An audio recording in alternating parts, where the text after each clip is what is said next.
All right, welcome everybody to the Blue Water League's Masters Finals between Summit Esports, Wawas, and Final Boss Shorkies. My name is Fel, and I am joined today by Cherry J. Cherry, how are you doing today? Pretty good, pretty good. We join you on a Monday night, same as usual. We get straight on in. It's grand finals approaching. These two teams coming in from separate sides of the bracket in single elimination. It's punishing, but these two teams rose to the occasion, looking to make their mark in Blue Water Season 14 of the Masters Division. As you're joining us from kind of like a bit of a more respectable org, right? We've seen them consistently putting on tournaments of their own, being able to show their dominance throughout the League of Legends scene. Some of Esports Wawas coming on a line, and on the opposite side, a newer team to the Masters Division. Didn't see them making a whole ton of strides in the last season of Season 13, but it's an up-and-coming org that might be a dark horse. It's Final Boss Shorkies looking to try and contest, and we'll see who's able to take the championship, as we don't see either of last season's champions coming online. One of them not joining the league, the other one playing under that Lesser's Doo-Doo's roster, who did fall short in a 2-3 game against the Summit Esports Wawas last week. We'll see whether or not Summit Esports is going to be able to come back, climb to be able to showcase their dominance, but you really got to expect these two teams to really put up a masterclass, as coming in 5-0 and 5-0 respectively from both of them. These two teams, they're ready to put up a show. Yeah, it's always good when you get into the finals of the season and it's literally like 5-0 versus 5-0. These are two titans of the league that, haven't been taken down yet. And I'm new to the Masters scene here, so break it down for us. Who is the person, or what is the lane to watch for tonight that you think is really going to make the big difference between these two teams, and who comes out the victor and who doesn't? Honestly, there's a lot of options, right? You really are going to be looking for some of these kind of specific laners. Honestly, not a whole bit familiar with some of these Final Boss Shorkies Shorkies players. I do kind of recognize Mercury as a big bot laner from last year, where they were going by the name Verticality. That's a player who certainly didn't fall short by any means. I think they definitely do have that opportunity to be a massive playmaker for the team, especially when you put them on some of those more carry potential champions, right? You get them on the Kai'Sa, it certainly does work well. But beyond that, somebody who I'm going to be looking towards is going to be the mid laner, right? Last week, we saw them diffing Neversaw on a lot of maps, and we know that Neversaw is not a player that can be diffed easily. So if I'm on that Summit Esports Wawas roster, Quatesh is going to be a player who I'm certainly looking to put my eggs in that basket. Nice. And as we get into here in the draft, we got Corki, Wukong, Aurora taken off the board. We're looking at, I guess, Summit Esports ended up getting the blue one. What have you seen from them that, what do you think is going to be the B1 contest? Like, what is the prio pick here? What are these teams really going to be trying to do? Is it going to be a front to back kind of stuff, or is there more going to be like, do you think we're going to see more of like the maybe side lane pressure, that kind of thing? Team fight oriented, or, taking people out?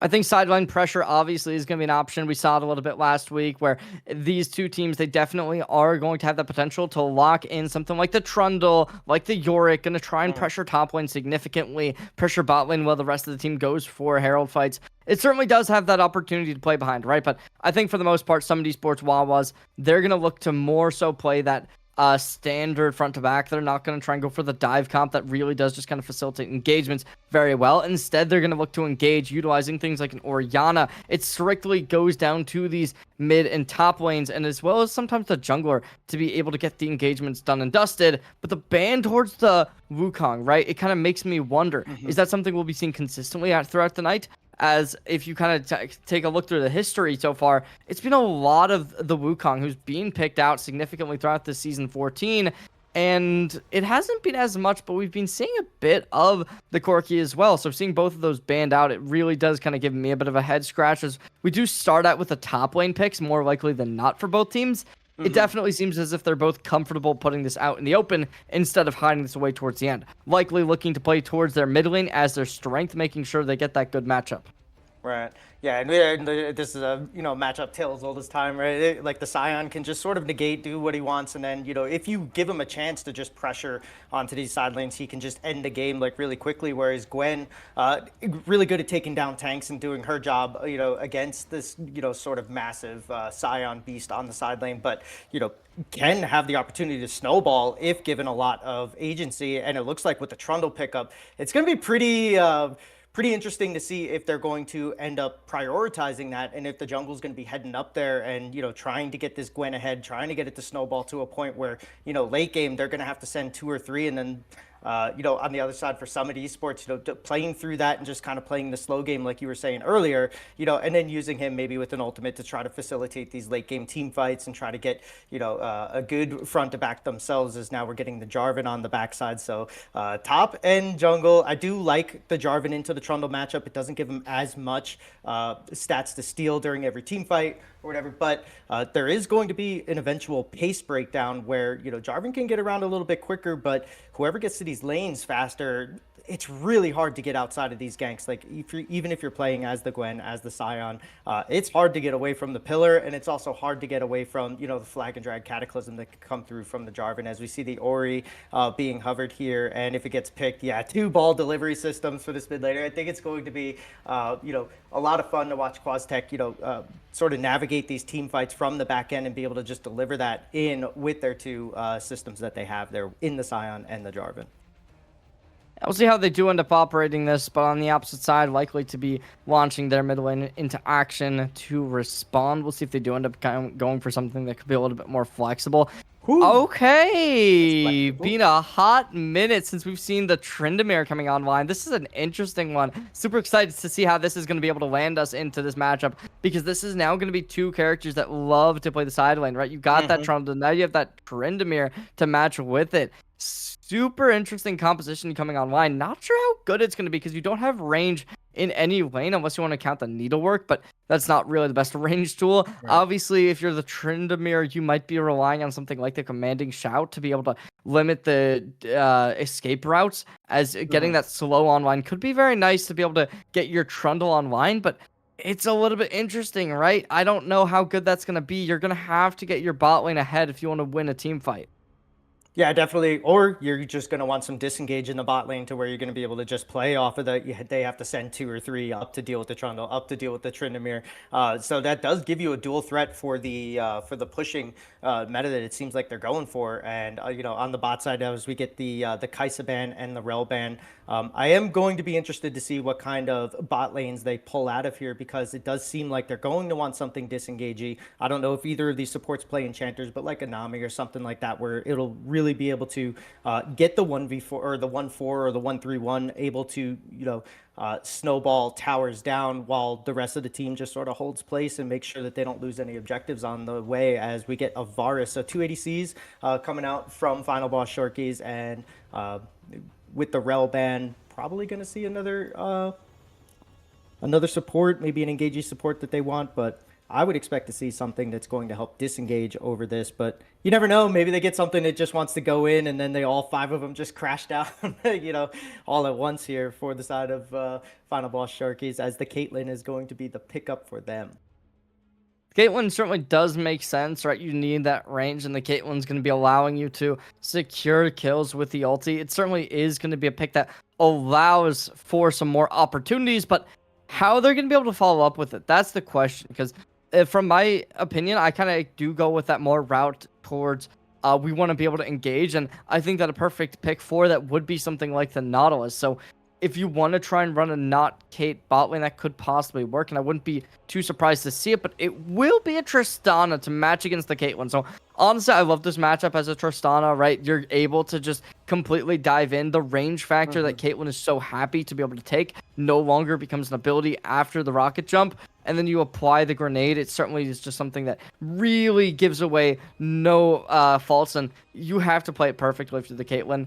We'll see what they do end up going into this with, but now as the support gets locked in, okay, the Karma's going to get picked up. This is an interesting one, because it doesn't work too good with the Tristana, in my opinion, but it really does help to kind of limit the opportunities that Final Boss is going to get. Yeah, it does. And it may not be the Engagey, the Alistar, the Taric, or something like that, where it's just super lockdown, but Karma does add a lot of agency, and especially late game with the Mantra shields, she's going to be able to pop those down and get everybody going. The move speed buff, the shield itself is really strong, especially into this Caitlyn. So the the shorter bursty trades that Tristana does like to do, Karma will be able to do enough with that. And as you call for more range, we get a little bit of range with the Nico finalized on Final Boss Shorkies here. So we do have the comps locked in. I kind of agree with you. I think what you were alluding to with Summit Esports being able to like have a little bit of an easier comp to pull off with the Orianna and the engage tools that they have. Tristana a little off with the Karma, but obviously it can work. Really well. And then Final Boss seems like they have a really solid plan as well. They want to get into the side lanes. They want to make mismatched numbers, and they want to create opportunities using the side lane pressure to just sort of let the rest of their team go. So how are you feeling? Who do you like better on this one? What are your thoughts? I think if this game goes to like 30, 40 minutes, you do have to vote for that final esports boss, right? Or final boss esports. I think that they have that opportunity to be able to scale a little bit better, especially with the Trundle requiring so many people to match it. But assuming this game plays out as a standard game of League of Legends, you're going to be voting Summit Esports 9 times out of 10. In terms of team fights, I don't see a world where Final Boss is going to be able to win it without heroics. Somebody finds a 5-man ulti, as you have both the Jarvan 4 and the Tristan, who are very proficient at shutting down players like the Caitlyn, who doesn't have a whole ton of opportunities to be able to escape things like the Cataclysm, escape things like the rocket jump, especially if you rocket jump past them and then hit them with your ulti. It'll just fire them right into the fray, and I think that there's just a lot of opportunities for a win here for Summit Esports. It's going to come down to will this Tryndamere, will this Gwen, and Trundle be able to come online? And if they can make that happen, then yeah, I definitely think that they're going to be able to be all smooth sailing, but it's going to be difficult either way. Yeah, it definitely is. And I think you're right. A lot is going to be placed at the feet of Mercury to be able to just keep their distance on this Caitlyn, keep firing from out there. And then, you could always rely on Tryndamere to just soak up as much damage and create as much chaos into the back line. You do have Trundle and the Nico to also try to, get as much chaos and everything in there. But you also are going to have to worry about,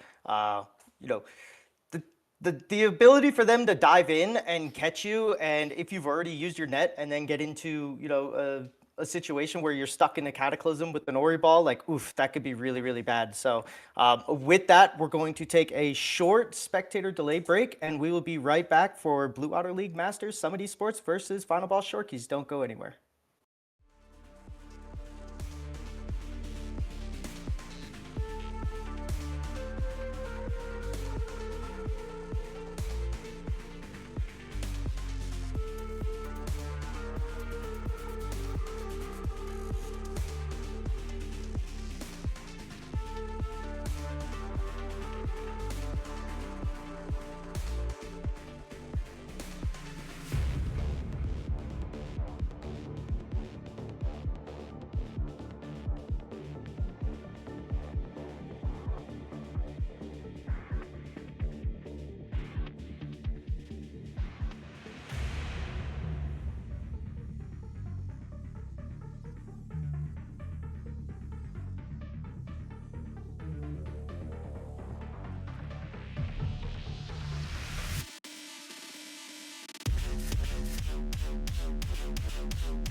All right, welcome back, everybody, to the Blue Otter League's Masters Grand Finals between Summit Esports and Final Boss Shorkies. We got game one starting off as looks like a standard jungle coming in here. We do have the Gwen up top instead of the Trundle. I thought that was going to be a Trundle top, but we have a Gwen versus Scion and then Trundle in the jungle here for Final Boss Shorkies.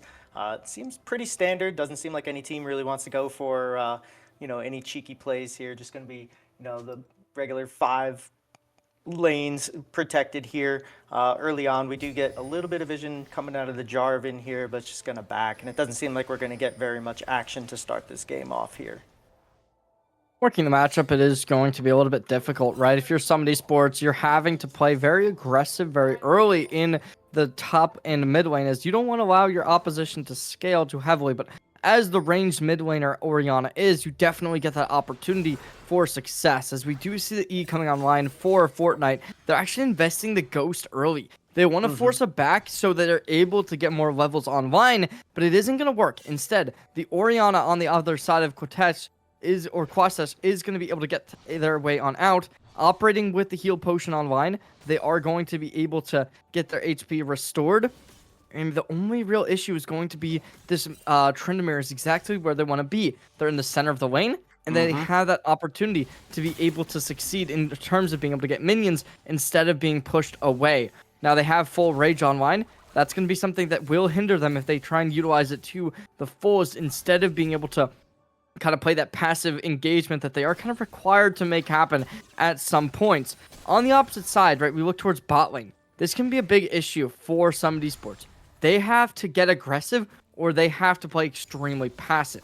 Now, on the other side, it's a very luxurious bot lane. As you look towards the Caitlyn and Neeko, they're going to be able to find all the advantages one could possibly ask for. And we already see them doing exactly that as they're able to push this wave extremely to the fullest right onto a tower. And even now, your opposition's still unable to get too much leeway. Yeah, they're not able to really do anything, and that's kind of what you expect out of a Neeko Caitlyn, right? Like, if you step up and mess up, that could definitely have kill potential in the early game here. And I do like how aggressive they're being. They do have good vision of Jarvan in the jungle there, so they do know kind of where he's at, so they're able to kind of do this here as Fortnite is pushing up on this mid lane pretty aggressively. Does look like he wants to try to get like a quick all-in or something. And Ori, Quastek is actually kind of forced to back earlier than I think that they wanted to. Here, Tryndamere going to be able to shove this wave in here, and that's kind of one of the benefits to a Doran Shield Tryndamere here, where you have so much sustain early on. And Quastek having a little bit of an issue dealing with the Fortnite, but as this game goes on, as Venom is actually going to go in on top of Morn here in the jungle. Jarvan trying to get out is going to pop the shield, but the bite coming down. The flash is going to be going away as Venom gets his first invade as successful as they can get it. Same time, Verticality does get jumped on by 9-2 on this Tristana. Gets a reset. The heal coming out. They are trading very well, but now stuck in a minion line here as the flash forward from the Karma is going to get the shield off onto the Tristana, and one more hit. The Q misses from the Caitlyn, but able to get it on the backside here now as Karma able to actually get the root onto Venom here as they just barely get out, but first blood over to Tristana here for Summit Esports. Looking good as both teams able to find the kill. Unfortunately for the Final Boss Esports roster, right, they had their kill on the Neeko. There's a lot less gold requirements for a Neeko in order to become the best that they could possibly ask for than something like the Caitlyn, who's really looking for those kills.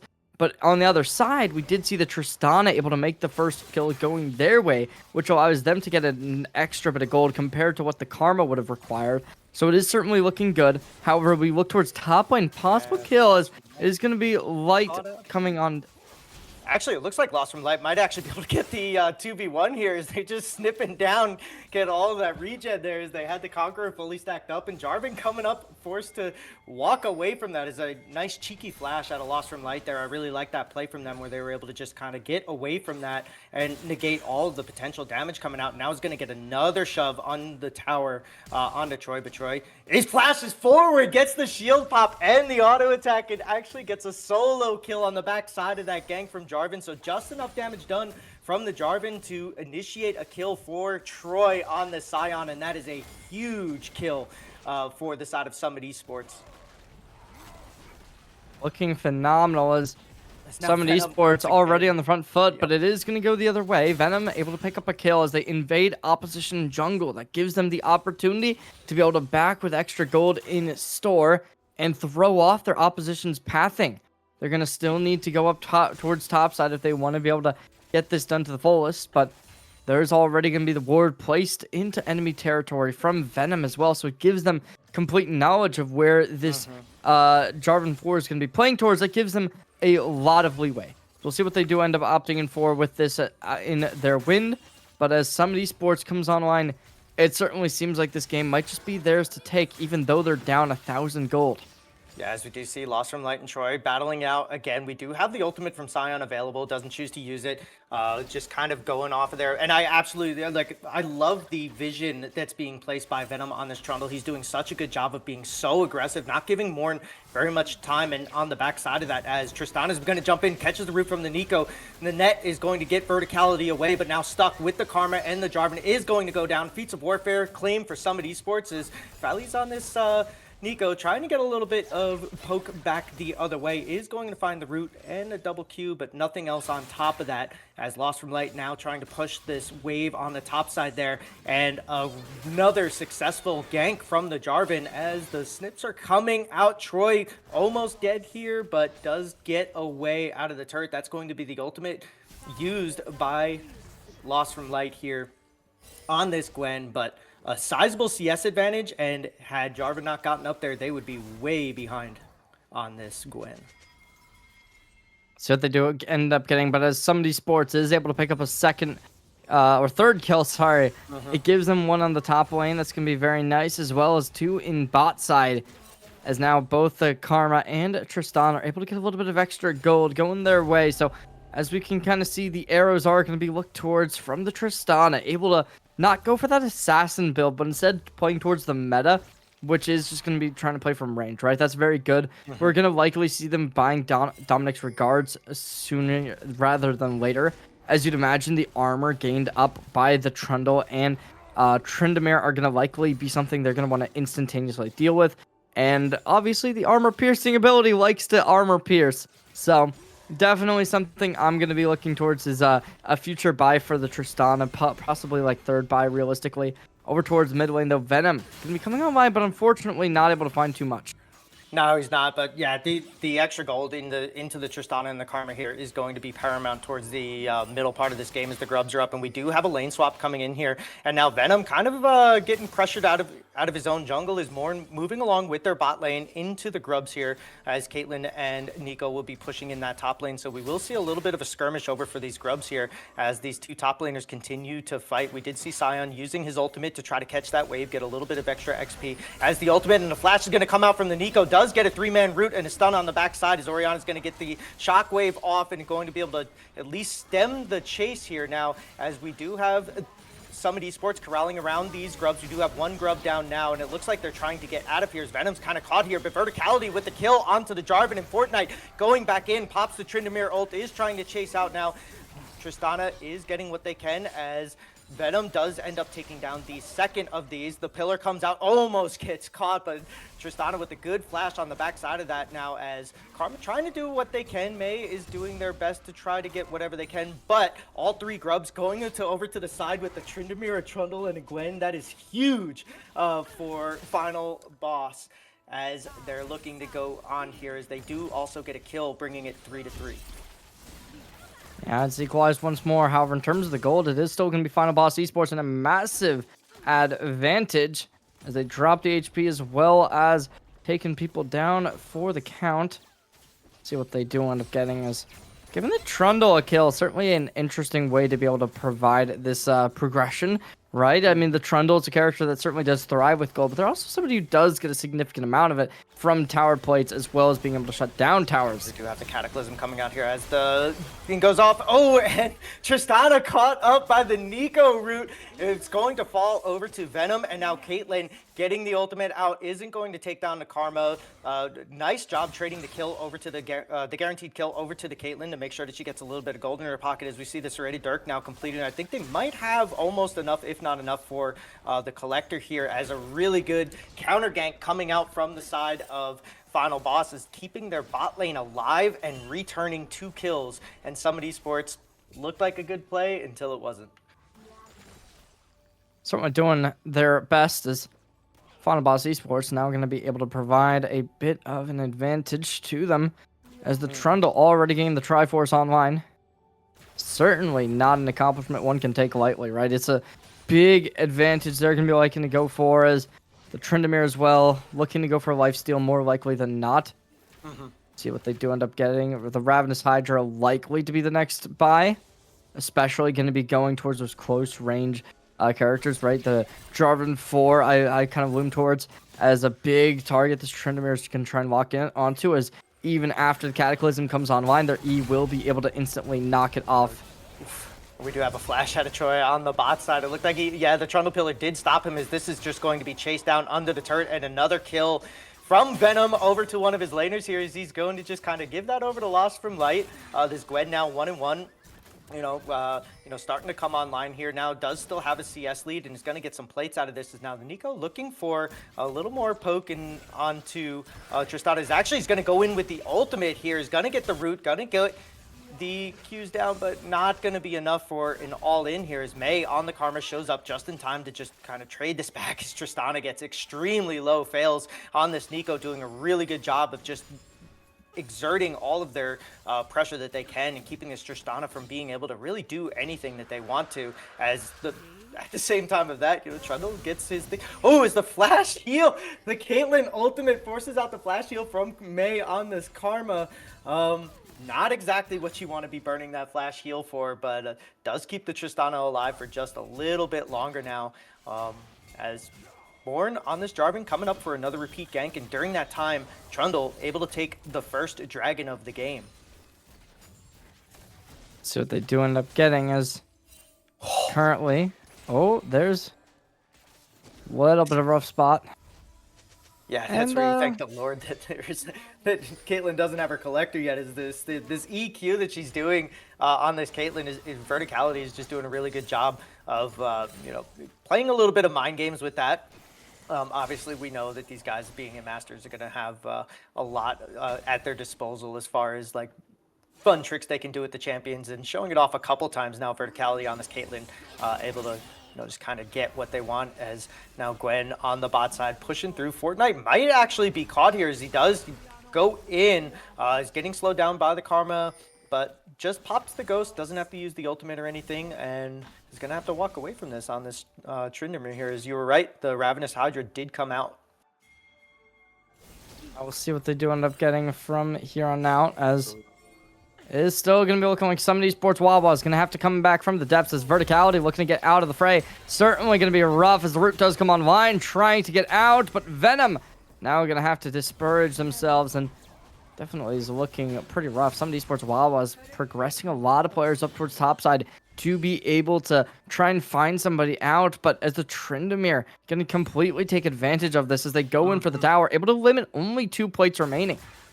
Yeah, and if we look across the board, you have 1 plate taken down on the bot side and the mid lane for Summit Esports, but their own towers are in shambles right now. We have 3, 4, and 1 is now Tristana jumping in, is going to fake out the Nico ult as they jump back out of it. Morn with the Cataclysm doesn't end up getting what they want. Here's Verticality, full health under the tower, trying to fight this back, but a really good play from Tristana to be able to, not get caught by that Nico. But the 3-for-1, it just seems like every time that Morn is showing up, they're just not getting exactly what they want outside of the early gank onto the Gwen. Is now Tristana's going to hop in here. The net is potentially going to be enough as Felice shows up now, and the Karma Shield enough to keep them alive, as on the bot side, the tower goes down. Lost from Light and Venom double teaming up onto the Scion, and taking him down and the first turret, and now it's just a dragon away for the feats of strength for Final Bosses. They are looking really strong here outside of that one sort of misstep on the top side. Definitely not looking good, as some of these Esports Wawa is going to certainly be trying to get something done down towards mid lane. They are all looming towards us. There's going to be the Tristana possibly just trying to split push. Not the best you'd imagine, but on this roster, right, it does kind of beg the question, if they want to try and get somebody to match the split pushers from the opposite team, who's going to be the one to do it? You're almost completely going to be relying on the Tristana to do it because the Scion is necessary as well as the Jarvan for a good team fight. And then your mid laner, a mage having to deal with these super strong skirmishers. It's a very difficult challenge to be going up against, and it certainly is not something that most players are able to go in light-handedly towards. As some of these Esports Wawas, they're going to have to play on the defense for a long time, as we are seeing this top lane getting eliminated, and they're able to completely dodge the decimating smash as well, as now Fortnite going to be rolling into a 2v1 as the Flag and Drag going to be initiating this engagement. Yeah, but it just walks away. Tryndamere, like Troy having to build the Hollow Radiance, not having a lot of damage, and you just saw Tryndamere basically just sit there and go like, yeah, okay, like nice try, like you're not really touching me here.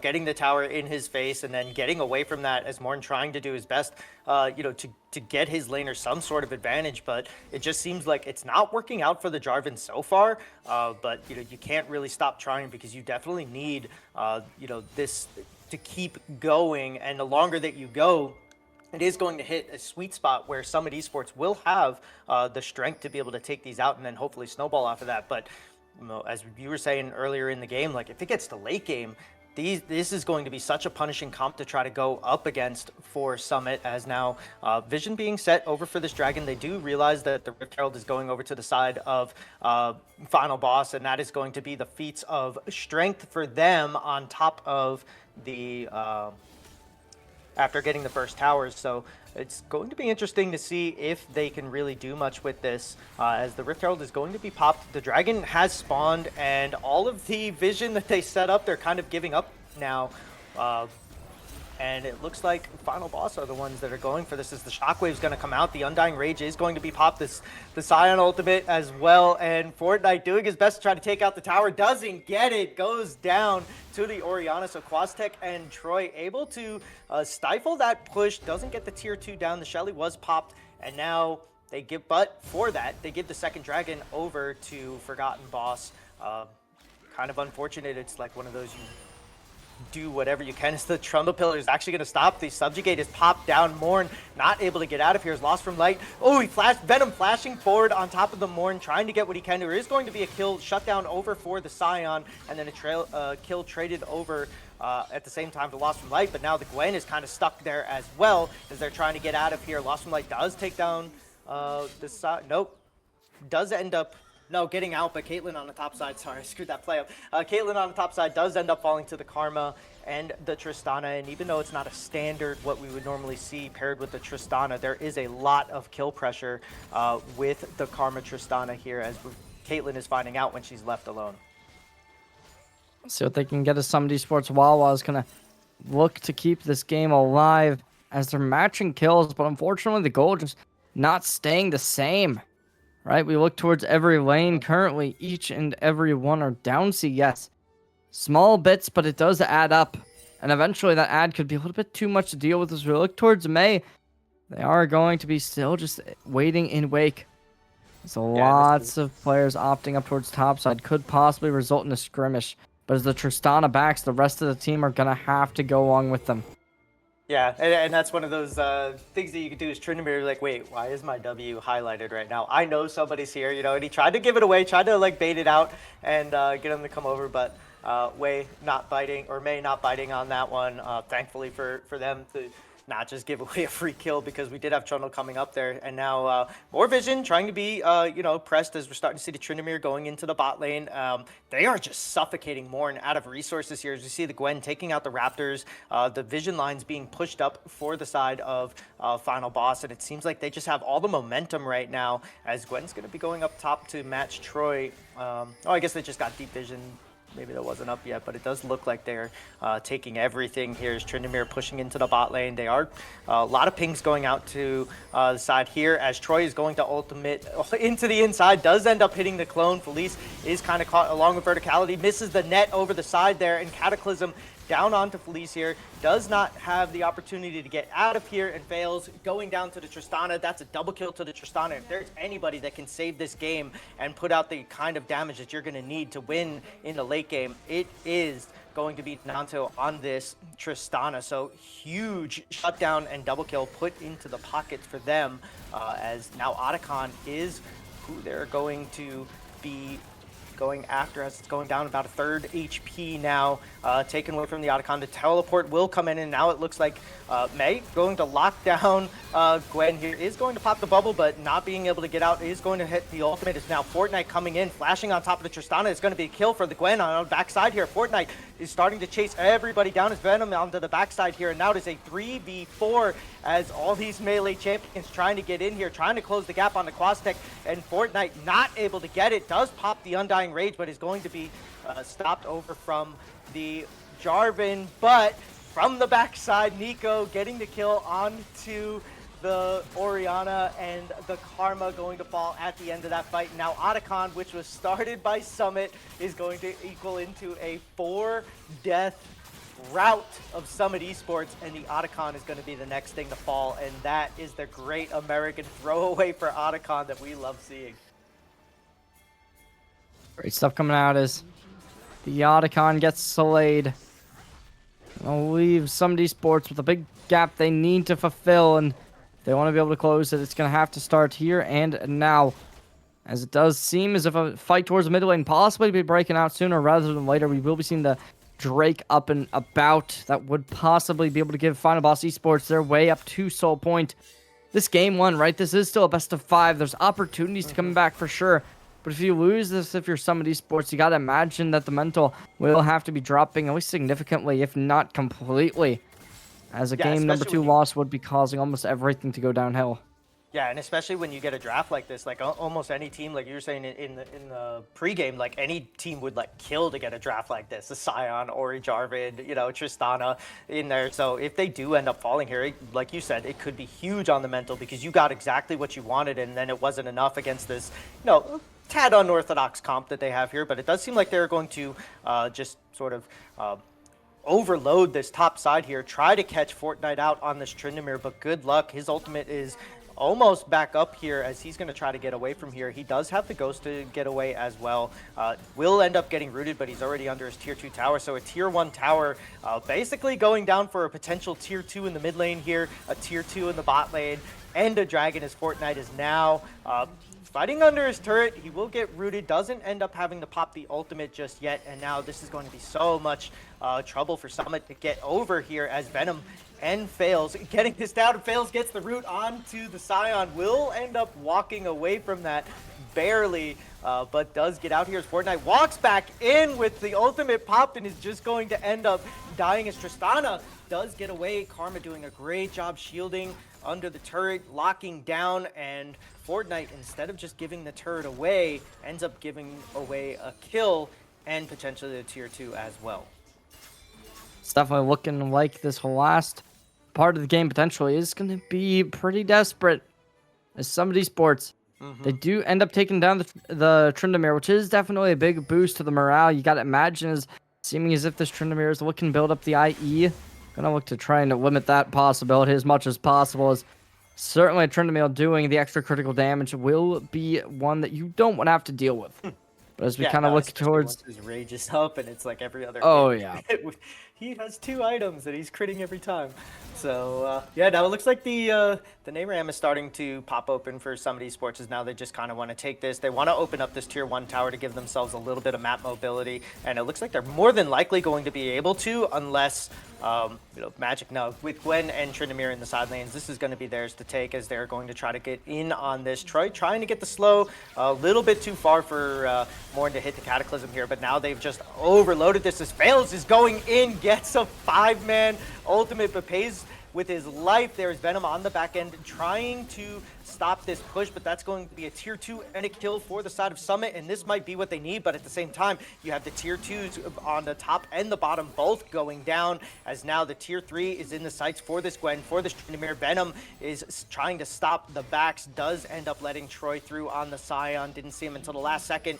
Caitlyn stopping the back from the Karma and the Orianna, and now they're trying their best to just free up as much time as they can, as one inhibitor will go down, and that is going to be the top lane inhibitor with the bottom inhibitor exposed. And now Fortnite trying to catch Quastec on the backside of here, and I don't see any way they get out of this unless they just phase rush out. And now Lost from Light caught on the backside of this. Is a little bit of a skirmish and separated fight here for final boss, but they do end up getting out, and Lost from Light doesn't end up getting caught, so good play by them to just make sure they don't get that, as their eyes are now on the Baron, as Morin on the bot side going over to his jungle, and this might be a foregone conclusion, but Summit Esports probably going to have to give away this Baron, and if they come up, they do have the Nico and everything else to deal with, as they are trying to get up here. The clone doing its job. The root is going to come out. The Baron is now in smite range. It will be taken down by Venom on this Trundle. So huge Baron play and potential opportunity to close this out for final boss.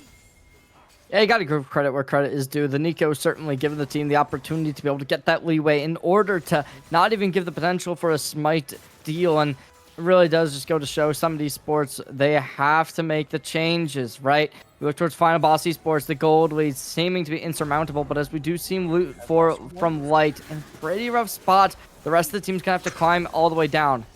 Yeah, and so Sion ult is going to come through, buys just enough time, is now Morin kind of caught on this J4. I don't think he wants to be there. Tristana's going to jump in now. They're going to catch a Nico ult to the faces. That is 1 down, 2 down so quick we can't even call it. Lost from Light is now, catches the shockwave on the back end of that, as now Quastec trying to run for their life, as Lost from Light is still fighting up against here, as Fail's doing as much as they can to damage out the Karma and keep them in the back, but Karma doing a great job shielding upon shielding for this Sion, and now Fails doing their best to get away, as Orianna, Quastec on this Orianna is getting away. Flash forward from the Sion, it is going to make a golden Nico come out, and on the backside of that is going to get the hit, but at the same time, the entire Nexus was falling, as final boss Shorkies pull a quick 26-minute Nexus kill, as, man, Lost from Light looked like they were caught, and they just bought so much time at the back end of that, and just giving Caitlyn and Tryndamere so much time to just take out the base.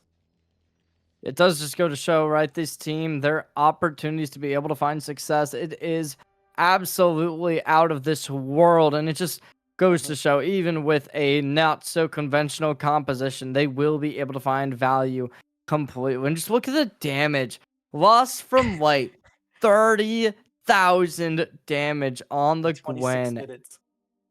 A masterclass performance, to say the least. You really cannot comprehend how good that is, especially when the rest of the team just kind of taking a back seat, right? Traditionally, you're going to look towards that Trundle with a lot of damage, that Caitlyn with a lot of damage, but no, it was the Gwen show tonight, as in game number 1, they stomp out the Light that Summit Esports was coming off of after a 2-3 win, barely clinching out the victory last week. This one seems to be a different story.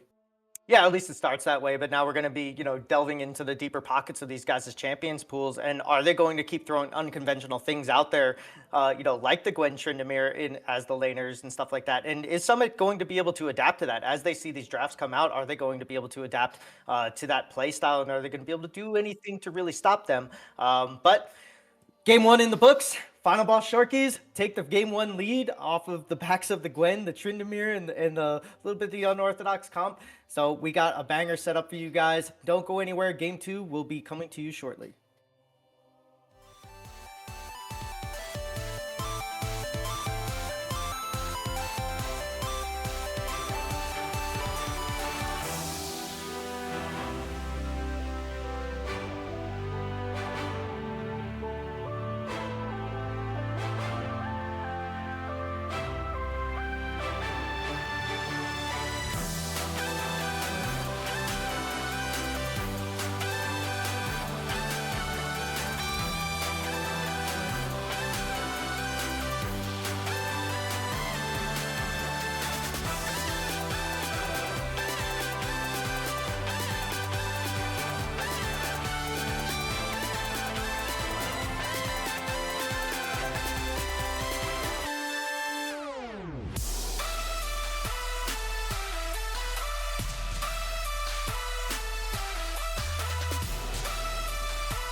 強く強く輝いて消えた流れ星ほら命が燃える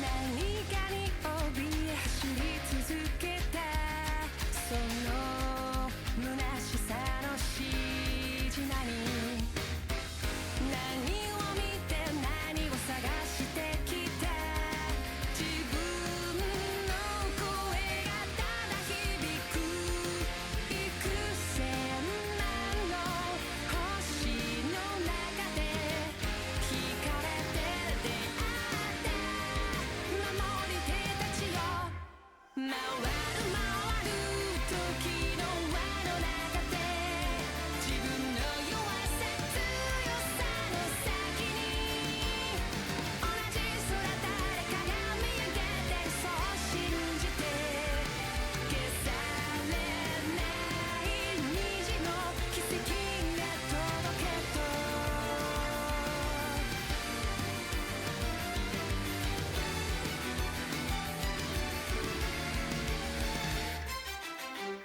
冷たい指で涙拭ったあの日にはもう帰れない水平線目指して飛び立つ自分の願いを抱いて幾千万の星に呼ばれ交わりすれ違う守り手たちよ回る回る時に抗って未来を願ってもいいですか儚さから目をそらしたぐりせる道の兆しの向こうかける希望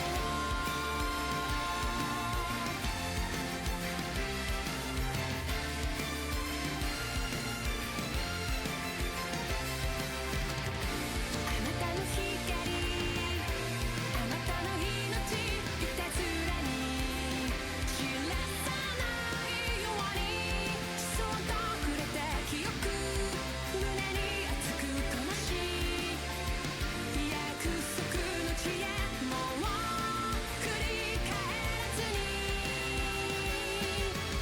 恋願う歌は空高く世界に銀河に広がってく All right, welcome everybody back to the Blue Waters League Masters Grand Finals between Summit Esports Wawas and the final boss Shorkies. And if you missed game one, it went pretty quick. It was a little unorthodox from final boss there, but picking up a carry in each role, getting through laning phase pretty unscathed, and then it just kind of snowballed out of control there.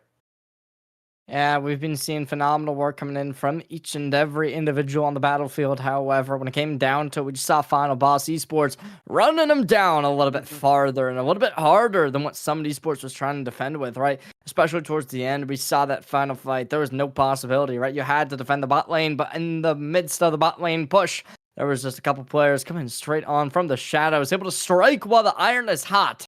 As they secured the win, game number one goes Final Boss Esports' way to be able to bring themselves up 1-0 within a best of 5 in the grand finals. Certainly does give opportunity to be able to mount a clean victory. But this is the time Summit Esports needing to be able to find equalization, if not to match point in a best of 5. Certainly not the easiest thing to come back from. So I do look towards Summit Esports to be able to make the comeback, but if not, it really does get rough. Yeah, and it's not somewhere that you want to be back against the wall, and all it takes is like one really bad play to just snowball something out of the way in a game 4 or a game 5. So will be interesting to see how Summit responds. They did end up swapping over to the red side, so they want to give some counterpick over to their, to their priorities here. Do they sort of kind of go with the same thing? Because we were saying earlier that their draft was awesome, and you would pick it 9 out of 10 times. but it really didn't work out, and it felt very underwhelming when they tried to hit it. Is there anything that you think that they're really going to try to change, or do you kind of go with the tried and true method that got you here, and you just sort of stick to it, and you let Final Boss just sort of outthink themselves? We'll have to wait and see. I mean, I couldn't tell you, right? Obviously, last game was a bit of a flipped on its head type of matchup, Hmm. but this time we do see some different bands coming out, right? Still going to opt in The for the top one. Wukong, still going to opt in for the Mbesta, seeming as if they really are not comfortable with either or all three of these picks. On the other side, I think these are also similar. I know the Aurora was also banned. I don't totally Hmm. remember what was taken back in game one from Final Boss Esports, but the Unara ban definitely does make sense. You don't want to give the opportunity for somebody sports bot lane to get super ahead, and we do know this player does have that potency to be able to get super ahead, and that's something that I'm looking for them to be able to do at some point on one of these champions. The Corki was not played last game. Mr. Producer Man, Mr. I think the Producer Man, Corki get that out of was there. the ban that they wanted to get out of there in the last game, but we do see the rise coming through here for yeah.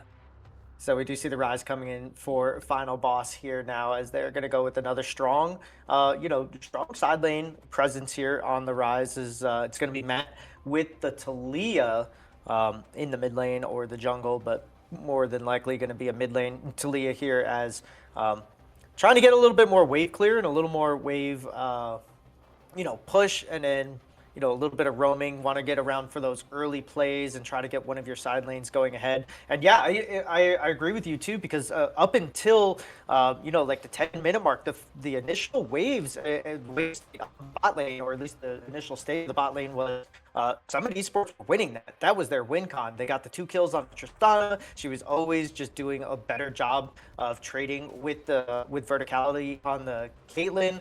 They were end up doing that, so that is kind of a bright spot. That's something that they can still play around on Summit Esports, but just sometimes, even when you're a Fed ADC, when you're going up against a Gwen and a Tryndamere coming at you like that, it's just hard to deal with. As the answer is also going to be the Pantheon for Summit Esports. So they're going with a lot of lockdown, some good engage tools here, and I like to see it coming out of them. Is we're getting a little bit more of a standard draft here from Final Boss as they go for the Rise and the Xin Shao. Yeah, it's definitely some more conventional compositions on both sides. You gotta love it, right? Both this game and last game, we've been seeing a lot of those traditional skirmish junglers. I mean, I guess you don't really include the Trundle in that regard sometimes, but Mhm. the Pantheon especially, super good, super mobile. Same thing for the other side with an interesting Aphelios lock. Not the most conventional bot laner, however, I don't know if I hate it.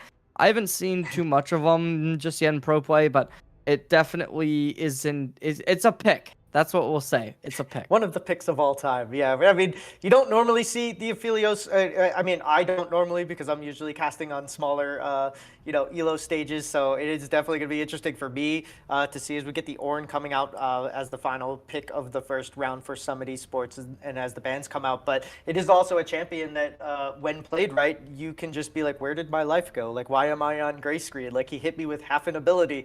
So he does have that tendency to, really become a late game menace, and with all the different combinations of weapons that he can get into, and it can be really hard to deal with. A lot of wave clear, a lot of lockdown, a lot of poke. So it definitely fits into Verticality's playstyle, as we saw on the Caitlyn as well. So it should be comfortable enough for them as we get into here. Is we're going to have the Braum being the first ban out from Summit Esports. Looks like they're trying to get rid of the tankiness again, just like last time with the Rel and the Rakan ban. Now taking out the Braum, they don't really want that much, want to take away that protect the president kind of feel from Final Bosses. The Varus is going to be the next ban for them. Yeah, I don't hate the Varus. I think that there's a lot of options to try and get it to work, but we saw the Varus ban last game as well, which made a lot more sense, as they didn't want to be hit by the poke nearly as much. This time I feel like they could pretty easily deal with it.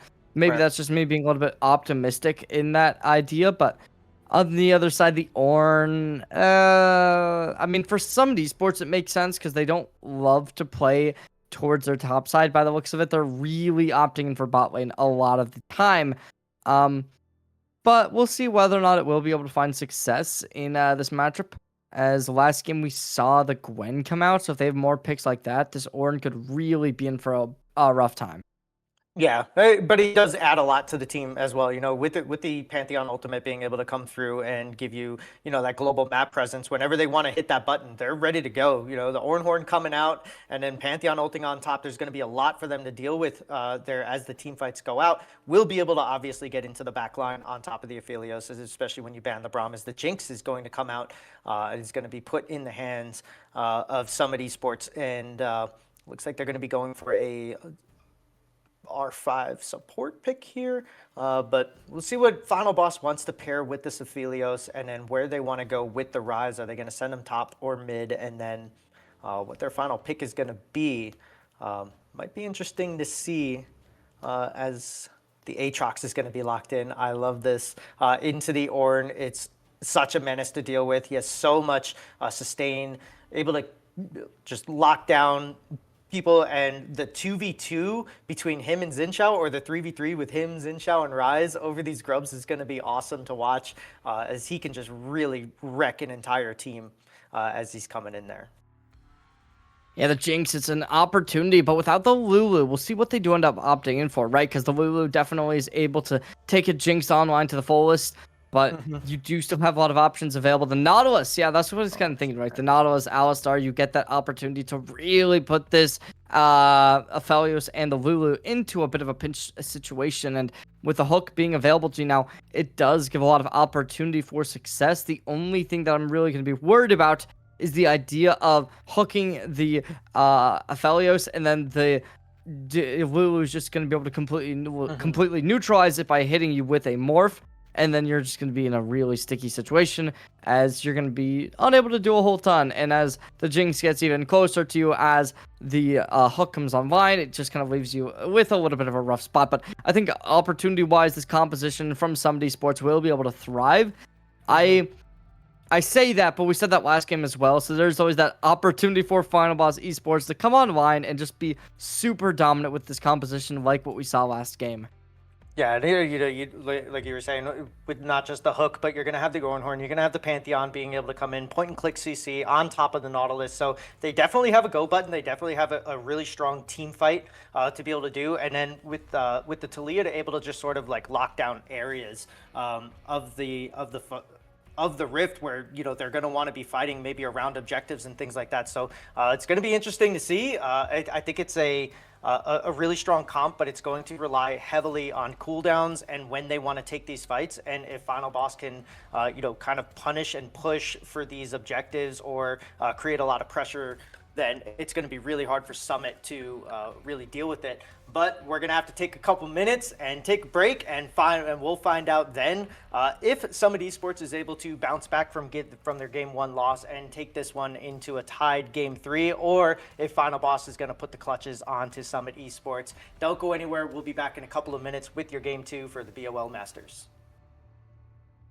それがいつか風となりきって新たな日が始まる越えてゆく時の輪の中で確かに刻みつけたきらめき同じ空誰かが見上げて信じたから消され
All right, everybody, welcome back to the Blue Water League's Masters Grand Finals between Final Boss, Final Boss Shorkies and some of Esports Wawas as we're getting into Game 2. Final Boss had a pretty convincing Game 1 victory, and it seems like they picked a little bit more of a standard draft comp here in the second one. Looking like I don't even know who to kind of give this to, because I think Verticality is kind of throwing me off with this Aphelios Lulu. I feel like they probably wanted to jinx Lulu for Summit, but ended up having to settle for the Nautilus here. I do think that they have a strong go button as we get into the later parts of the game, but I do kind of feel once again that Final Boss just has a little bit better of a comp that they're going to be able to pilot, especially after seeing how they operated in Game 1. Yeah, the big question is going to be the damage output, right? Like, who's going to be the one getting that done? And I don't really see a full, clear answer just yet.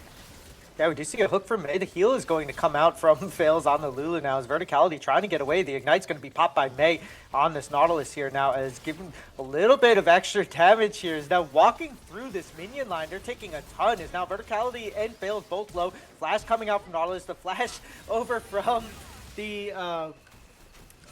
the Jinx, and is going to fall down to the Lulu. I think on the back end of that, just ended up getting a hit here, as now Final Boss's bot lane showing that they can take a lead away from the other team too. Is Jinx actually died with barrier still up, so that's a huge mistake coming out from Nantu on this Jinx here, and a very unfortunate series of events for them to start this game out.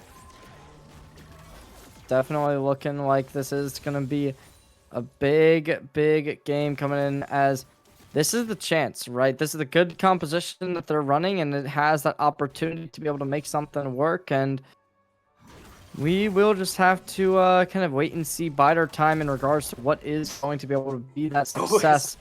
Oof. A flash forward from Lost from Light as you were speaking, gets a kill under the turret for basically free. Is now that's 2 kills that you do not want to see going over. One into the Aatrox. Fortunately for some Esports, Lulu ended up grabbing that kill onto the Jinx though. But yeah, a little bit of not the greatest start. And like you were saying, it's going to be huge, huge battle to overtake here for the side of Summit, and that's not the way you want your games to start at all. Bear with us as we're getting a little bit of a spectator overlay issue here as production gets that fixed out, but we do see here on the side of Final Boss, we can't see the items, but we do know that there is at least a 700-800 gold lead here, as the CS numbers are more than likely, especially for the Aatrox, are going to be way up here. I think the only one where this is kind of going their way is this mid laner here. Rise having a little bit of an issue dealing with the wave clear from the Talia, and I think that that's kind of what they were looking for, is for that to be their control, as QuazTech, able to get what they need out of that. That's going to be looking good. Nice and pretty, but there we go. Alrighty, we're all back. We're back nice here. And dandy. Serious, doing the magic fingers thing. Yes. Yeah, we get to see the items now. Pretty standard stuff all around. We get to see the Tunneler coming out, looking like this Pantheon is going to go for that Bruiser, right? The traditional sense. Maybe go for a bit of lethality, which always does give a little bit of value.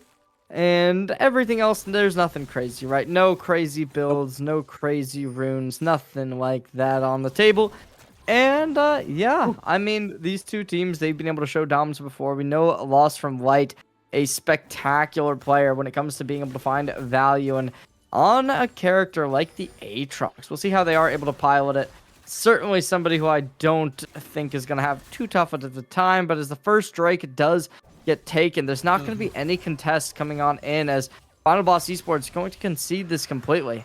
Yeah, I think that now someone is trying to get something on the back end here, as Fortnite is actually caught out, does flash the hook from the Nautilus, so a good play from him. But yeah, I don't even think that Forgotten Boss or Final Boss was even aware that they were taking that, as it just seemed like they kind of snuck it back in as like a popular back timer for their bot lane there. And then you know, the good roam from Mei to get that flash out of the Rise, that's going to be a lot of potential for a follow-up kill from the Pantheon to jump on there now, as Jinx is going to get polymorphed here, but Nanto doing their best to get the damage back. The barrier's going to be popped, the Ignite is down, and Nanto trying to get in range of this Aphelios, but he does seem to be able to get out, is kiting pretty well, is now Lulu coming in. We are going to get the gank over from Morn as he's going to get the kill onto Verticality, and Lulu forced a flash, fails.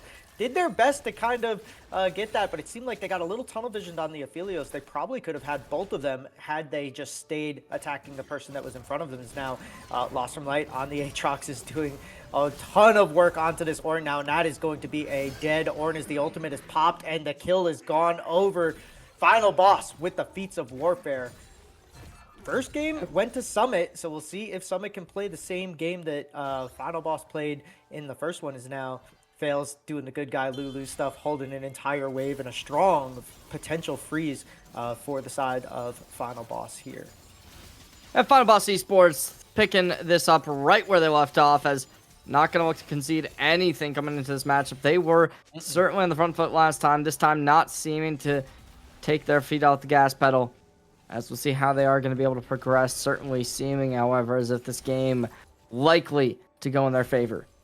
Yeah, and we do see too now that they're going to end up contesting these Void Grubs as well. They do end up doing the swap alongside of Summit. Summit, their first, are going to have the prio here, and they're getting the roam from their mid wave out here too. Checking it with the Taliyah just to make sure that Venom isn't over there just yet, as he could have been, but clearing his jungle.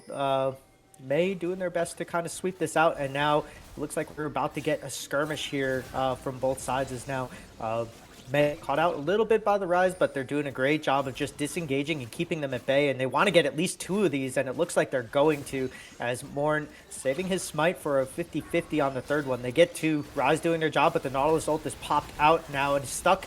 Mei stuck in the front here, but a lot of damage coming back from the other way. Pantheon gonna ult in, getting the shield down. Xin Zhao's going to have to pop his own ult here. Flash forward from Mei on this Nautilus, as trying to do his best that he can. Flash coming in from Aphelios, but it's not going to be enough, as Verticality goes down as well, and Summit get a nice double kill and 3 grubs for their troubles here. Really good team fight from them, able to create that gap and basically take that up, as now Lost from Light doing his thing on this Aatrox, keeping Ornn uncomfortable in this bot lane, not allowing him to CS, as we see that ballooning up to 83 to 70 now, and the 2 kills. This is not a fun time if you are Troy here, but crazier things have happened. Other things have come down, as gonna miss the cannon as well. Unfortunate for Troy here, as potential dive, but Xin Zhao's a little far away here. I don't know if you're gonna want to do that. I'll have to see what they do end up opting in for, as down towards bot lane, the Ornn sitting tight. Yeah, not a lot of wave clear on him. Ooh, as the hook's going to come in, and the ult from Taliyah coming down, trying to get off this Aatrox, is the Lulu ultimate going to be popped on herself here, as now both of them getting traded down. Pantheon coming in, getting 2 kills for their ADC here. Jinx online is a 2-1-4 now, and Summit Esports getting the plays that they want where they need it, and getting a kill onto Lost from Light under the tower, basically making him dive after this, or not able to kill Troy. So good roam over from the side of Quaztech and Summit Esports to just kind of get a little bit back in this game, as now they have the 2 objectives under their belt. They did miss on the Feats of Warfare, but looking pretty good now, as Lost is going to head into the mid lane to deal with this Taliyah. Yeah, we'll see what they do end up opting in for. There's certainly going to be a lot of opportunity to be able to find success, but it really is going to be coming down to the fact that not a lot of gold has been able to input on many of these players, right? Like, obviously the Lulu, tragically, they are the ones to be able to secure the kill. Lulu's like the least gold efficient character in the game, so having them being the ones to do that, certainly not the player you would have liked that to hop down towards, but that doesn't mean that it is all gloomy. It is still going to be both teams trying to find that success, and Fail I steps think a there's little the bit too possible forward. option. But as another kill gets poked out, somebody sports certainly going to be in the driver's seat this game. Yeah, now Troy with your Ornhorn locking down the Rise, who's out of mana here, is going to have to flash away. Troy much happier to deal with the Rise than the Aatrox here, as Quaztec on this Talia is doing a good job of just shoving this wave in and getting as much poke as they can out onto Lost. So a much harder champion for Lost to deal with. And now you're starting to get a little bit online here, as now Verticality stuck is going to take the Nautilus hook, gonna pop the barrier, not enough. Jinx completely online now, 3-1-4 for Nantu on this Jinx, as the Pantheon ult is going to come back. They're going to be catching Xin Shao in, as this thing is Super Mega Death Rocket is going to go wide north, but they are going to get the kill on top of him now, as Quaztec and Morn doing a good job invading together, and we saw a lot of that from Venom in the last game, so they're paying him back here a little bit here in game 2, and Final Boss finally like completely on the back foot here.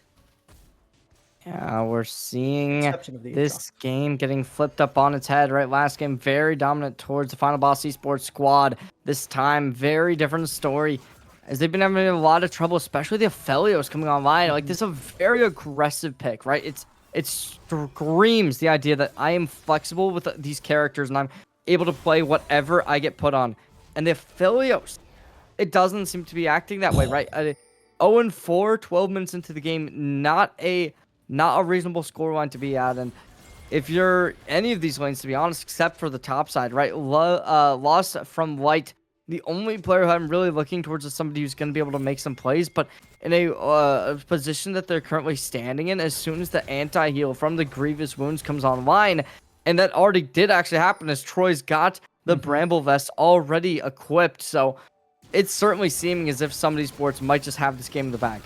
Yeah, but Lost is going to pop the ultimate, catches the Talia out, but it's going to be shoved back here, and Troy on the Ornn doing a good job of just sort of creating some space for Quaztec on this Talia, is going to be able to get him out basically for free now, and sitting at half health under his tower, and with the Sunfire completed, this is going to be now a little bit of a harder task for them to take this down, as the Rise ult is going to come through. Fortnite and 2 others are going to be joining. The Nautilus ult is going to come out, but it's not going to be enough. Oh, it is! Nantu gets the kill onto Verticality, so they trade one back. Is now baited into the Pantheon here is the Xin Shao. He's going to try to follow up here with the Lulu. The Ignite has been popped, but that's going to be all that they have here, as the mid wave is getting shoved in by Quaztec, and the bot lane is getting shoved in by Lost from Light. So plays being made kind of all around the place here. Really good Rise ult to get behind the bot lane of Summit Esports.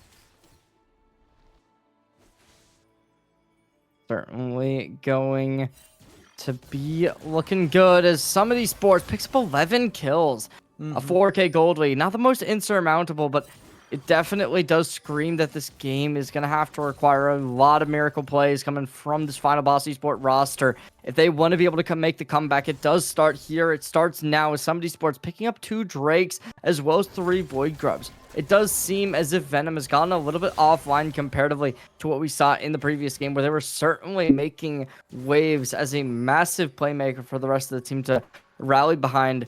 Now as the Herald comes up, it doesn't seem like either team is super in position to be able to take this, but if any team is, you would have to imagine that it is going to be Summit Esports, as the hook commands a stun. It's looking good. Final Boss Esports drops another player, but the flash does take them out of the engagement. Yeah, and the Lulu ult is going to be popped the heal as well. Rise coming through, Super Mega Death Rocket, taking down the first turret and hitting the Lulu on the backside of that. So it does look like Summit is going to get that they are going to be able to get this Rift Herald, and that is going to be the feats of strength for them. At the same time, on the bot lane, Lost still kind of doing the same thing that they are, and I think that the hero plays are probably going to have to come through that Aatrox, maybe along with the Rise here. But yeah, getting caught out there, just an easy combo from Quaztec to be able to get that kill onto Fails, as kind of giving away something that you really don't want to there. And now it looks like they're trying to set up a bit of a dive potential in the bot lane here, as Venom is hovering around and Troyce does step forward, but doesn't end up pulling it as Talia's roaming down here. We could see a double ult coming out here with the Ornn and the Talia, and it looks like the pings are coming out. They do want to try to take this as the mid lane for Final Boss is going to go down to Morn on this Pantheon. So Summit Esports doing everything that they can to get this out of there, and they do shove down as the flash in from Pantheon is going to hit. Morn does end up locking down Aphelios, but the Xin Shao is there to answer. As he's going down, the ultimate is popped, and that is going to be a kill onto the Pantheon.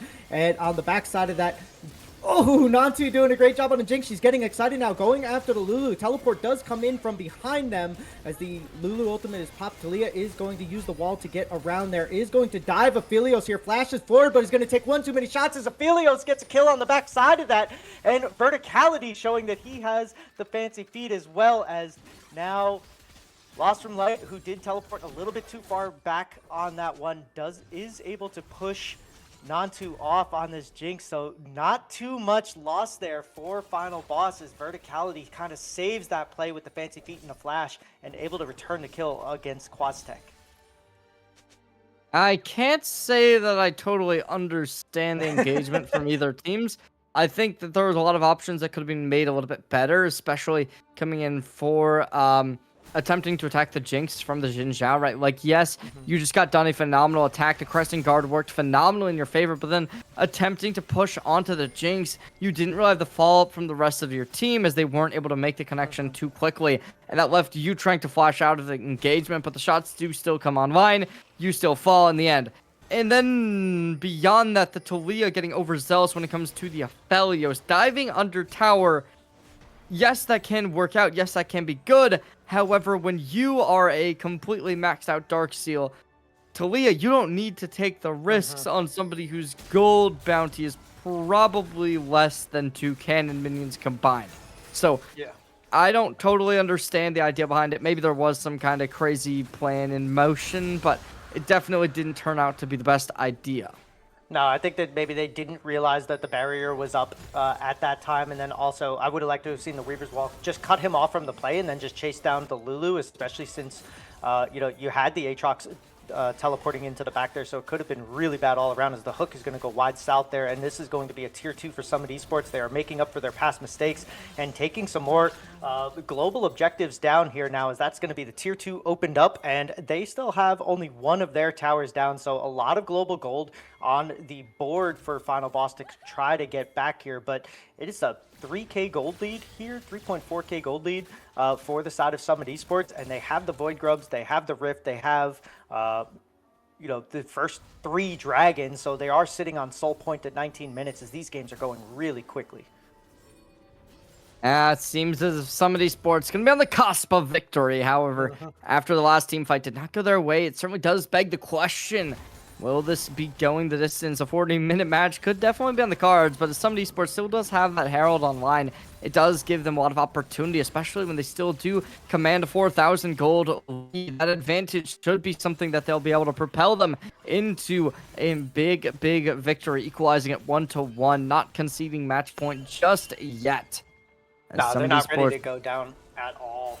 And a little bit of a vision fight over this pit, as that's it's coming up in about 5 minutes and 10 seconds-ish. But they are trying to see if they can get some offensive vision to try to catch out maybe Morn, maybe Talia trying to, roam around here and just try to get themselves back in the game. I think that was a huge boon for Final Boss, as the Aphelios was able to, basically get that kill onto the Talia for free, and they basically gave over like almost 1,500 gold over to him. So that ends up becoming something that they can play off of here, as Otacon is going to be started by Summit Esports. We saw the last time they tried this, they ended up getting 4-0'd, and the Otacon went over to Final Boss. So we'll see if Lost from Light and everybody else can get in here, as the Rise is going to be teleporting up, Ornn teleporting on the north side of the Otacon for Summit, as the Rise ult is going to come in. They are going to get 2 members into the back line here, is now Lost Light trying to get everything that he can. They are going to get on top of the Jinx. Nantu goes down. The Ornhorn is going to miss. The Xin Shao ult, everybody on top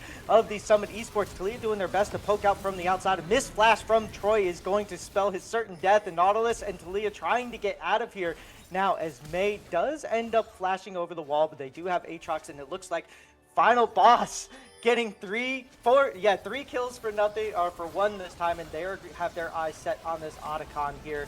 We could end up seeing a potential steal from the Talia, but probably not going to happen as Final Boss takes the fight that they want, that Summit gives them. Getting that Rise ult into the backline was absolutely huge. A great work coming in. Final Boss Esports not going to be able to ignite the Otacon just yet. Or, no, they did get the Otacon. Oh my god. Wow. Yeah, they take the Otacon, and they're going to look to just completely obliterate this game. There is going to be 100 seconds remaining until the next Drake is going to be up. Still an option that they could try and opt in for, and I think that they have that opportunity that they're going to look to try and go there right about now. As you don't want to be late to it, right? You're going to want to try and contest this with all your might. As Summit Esports, they are one Drake away. You need to make sure you're able to get it. And I don't love the fact that the Aatrox from Lost from Light is being sent up towards top side, right? Obviously, they have that teleport online. That's going to be a tool that they could possibly use for later on. But as the engagement starts up, it's all facilitated by this poke. And as it's already going to be the Lulu dropping down. Oh, yeah, and it does end up using the ultimate on themselves here, but fails, caught out once again by the Pantheon, followed up by the Nautilus Q there. Lost in Light doing their best to kind of take down this Ornn here on the back side of this play, but with everybody else coming through, it's going to be ult for ult, and a nice little swimmy swam to get out of that, as now Summit Esports, with pushing out Lost in Light on this Aatrox out, look like they have their eyes set either on this tier 3, or they're going to just set up for this dragon that's up in 40 seconds. And Ocean Soul for this team would be absolutely huge. It's going to be very paramount for Final Boss to not give this one up, as a little bit of sieging coming out from Quaztech on this Talia, just trying to keep these waves as pushed in as they can. They are going to get one more reset before this dragon starts, but they have all the offensive vision that they need to see Final Boss coming at them from the bot side here. Final Boss Esports bringing down a little bit of a rough time, but they do still have the opportunity, right? They lose the gold, but there is still going to be the Drake only spawning right about now, which is a necessary win for them to be able to find the contestant. But as it goes down, we see the engagement facilitated. The engagement goes well for them as the first kill from Venom gets traded immediately as Morn pulls off the kill as Quaztech gets the trade. Verticality down. Weaver's Wall to follow up as the Lulu gets left behind. It's the Talia trying to get something done, but the Grand Starfall brings the Lulu to their knees. That'll give Final Boss Esports another drop to the 6 feet under. And it's Summit Esports picking up possibly the game-fighting win. Yeah, that's everything that they wanted right there, and they do have the grubs to kind of help this out. Ornn is going to tank this tower for them, and yeah, Nantu on this Jinx should be able to get this down here. They're just going to wait a second for these minions to show up now. It is going to be on Fortnite to try to chase this one out, but he's not going to get anything for this, and they're going to walk away here now as they take this Ocean Soul, and Talia able to get this tier 2 on the bot side. And this is everything that Summit wanted out of this fight, and it looked like it was going to go the wrong way at first, as Rise is going to teleport into the backside here, isn't going to be able to catch Jinx out just yet, and Pantheon taking down this dragon right before Xin Shao can get there. And yeah, Summit Esports complete control of this game now, as a fight that they wanted looked like it was going to go the wrong way, but then Final Boss just steps up a little bit too far, and Summit Esports able to take that on the back end and get everything that they want. Tier 3, Tier 2, and the Dragon Soul. Looking like this Rush being game set up here now. Talia is kind of caught out here. Is going to be able to flash away, get polymorphed, and now the chase is back on here as they're trying to catch him out. The Ornhorn going to come through. Jinx getting Lulu low is going to get excited. They're going to be chasing down Lost from Light as the Nautilus coming out is going to hit the Q onto the Xin Shao and the ultimate onto Fortnite here. Fortnite nowhere to go now as Jinx is just completely taking over this game. Backing on a Vision Ward is Lost from Light, and Troy trying to do his best to pay him back for that laning phase that was so terrible for him to deal with. Is now Summit Esports are going to take the Baron as well, and this potentially could be the final push into the base of Final Boss. looking like this game could just prove to be over. Summit Esports taking every lead they want to leverage, as now Final Boss Esports, no Baron, no Soul. They got the Otacon, but a slight advantage. Yep, no Void Grubs. No advantages to go their way except for that little bit of hope. Yeah, It's a miracle they need. Kostek teleporting into the back line here, and now Lu's just going to get caught. Fails. That is the story of this game. Getting caught out so often on this Lulu, just not able to have the awareness to be able to get there. But Rise sending his Xin Zhao into the back line is just going to get blown up quickly now as they're trying to take out Nantu, but the Ocean Soul doing its job. Another kill, double kill over, going to take out the Rise. The Weaver's Wall is going to get to the Aphelios onto the backside here, doing his best to just get everything, but he takes way too much, and there's just not enough for this Aphelios to get through, as now that is going to be 2 inhibitors down. The Nexus turrets are in their sight, and Summit Esports coming back in Game 2 and showing that they are not just going to lay down for the final boss just yet. Esports ties us up 1-1 this series. Looking to go to the distance as you'd expect no less from the grand finals of the Master Division Blue Otter League.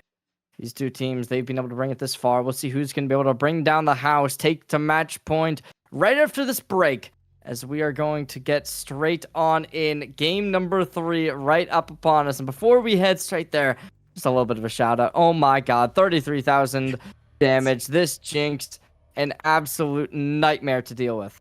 Yeah, and Nautilus, they're May doing such a good job on the engages, keeping them, keeping the distance between Aphelios, and then, Fails just a little bit, I don't know, just kept kind of getting caught out by themselves over and over again, which, having to use the Lulu ultimate on yourself instead of your carries never feels really good. So just a little bit too much of getting caught out, and a lot of pressure from Summit Esports. They came in with a game plan and they just executed it perfectly. So like you said, we're about to get into game 3. The series is tied up 1-1. Don't go anywhere. We'll be back with BOL Masters Grand Finals between Final Boss and Summit Esports. Don't go anywhere.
Keep moving on.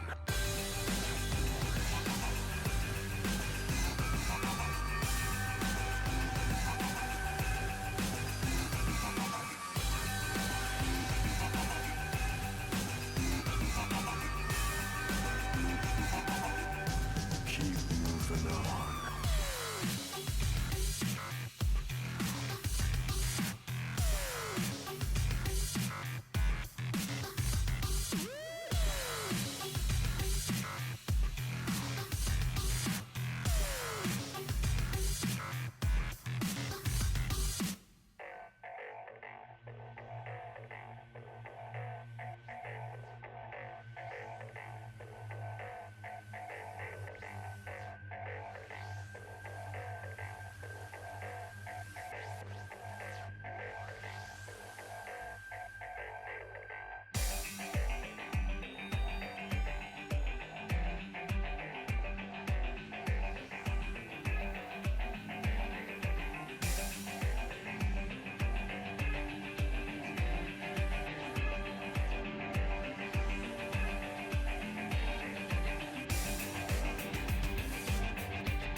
And they say I have a grim sense of humor.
All right, welcome everybody back to the Blue Water Masters Grand Finals between Summit Esports and Final Boss Shorkies.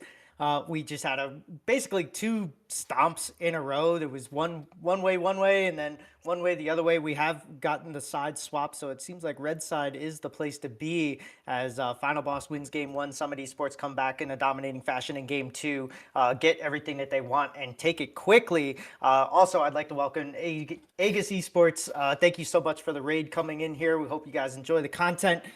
Cherry, what are your thoughts for game three? What do we expect to see coming out of these two teams? Is it just going to be more of one-sided, or are we going to see like a good match where they're going back and forth?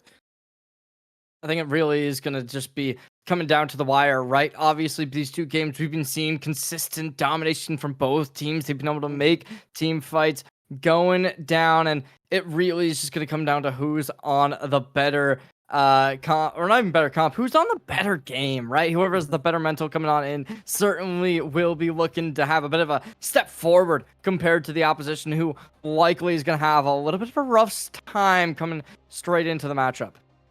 Yeah, we do as we get into these drafts, and we're going to be seeing, I expect we're going to be seeing the same bands here. So we're going to get the Bard, Aurora, the Poppy, Yunara bands coming out. So Summit Esports has not wanted to see the Wukong at all either. So it's been the telltale of this, though, is that like they've been doing their drafts basically where they're getting their top side of the map taken first, and then they're kind of moving on to the bot side, we did see Final Boss in game 2 opt for the Aphelios on their B3.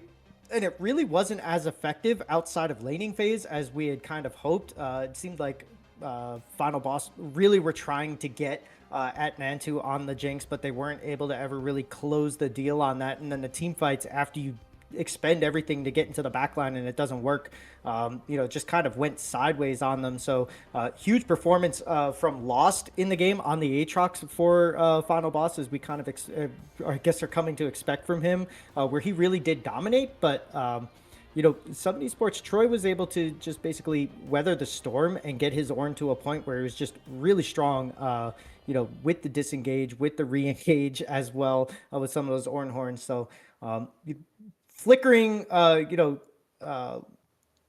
really good bright spots from both teams, but they're just not all coming on at the same time for either one of them. As we look towards what's getting picked up, the Mbessa, same bands, or actually not same bands. It's going to be a little bit different, obviously.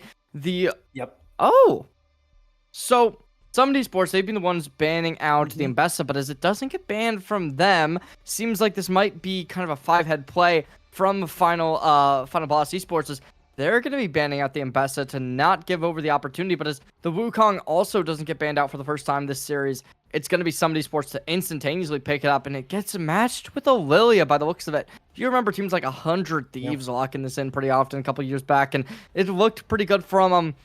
And the follow-up is the Lucian, right? The Lucian certainly a good pick. No more Lulu to match with it. We do traditionally see that Lucian Nami getting picked up, so that is definitely going to be an option for them to go towards. Yeah, and I think that you're probably going to see the Nami taken by Summit here. They're probably going to go with Nami, and then something to go along with that, maybe in ADC that needs a little bit of extra heal here and there, and maybe some agency given to them. We do still have a Sivir, we have the Ashe or whatever, so the Ashe comes through, and then we'll see if they're going to opt to take away that from them. As we did see Mei on the Nautilus have a lot of success, especially in the late game. For Summit Esports to just kind of get those hooks coming from flanks, and they weren't even the first engage on the team. They were the second or third follow-up. So it's going to be interesting to see what they do here to pair this, as it looks like they're going to go for the Hui. Potentially, looks like they really want that as one of their carries. Let's see what this does end up opting in for, but as of now, it is definitely looking pretty good. The Ashe, very good for the engagements. And I think that you combined the Enchanted Arrow with the Cyclone, it really can collect dividends, especially when you drop in the Hui into the mix to output even more damage on a still target. It really does give so many opportunities to be able to find success, and that's something that will certainly be able to throw them for a loop. But there is going to be the Lucian Nami locked and loaded. Lots of cohesive energy to pair these two with. It's a synergetic combo that really does work its magic.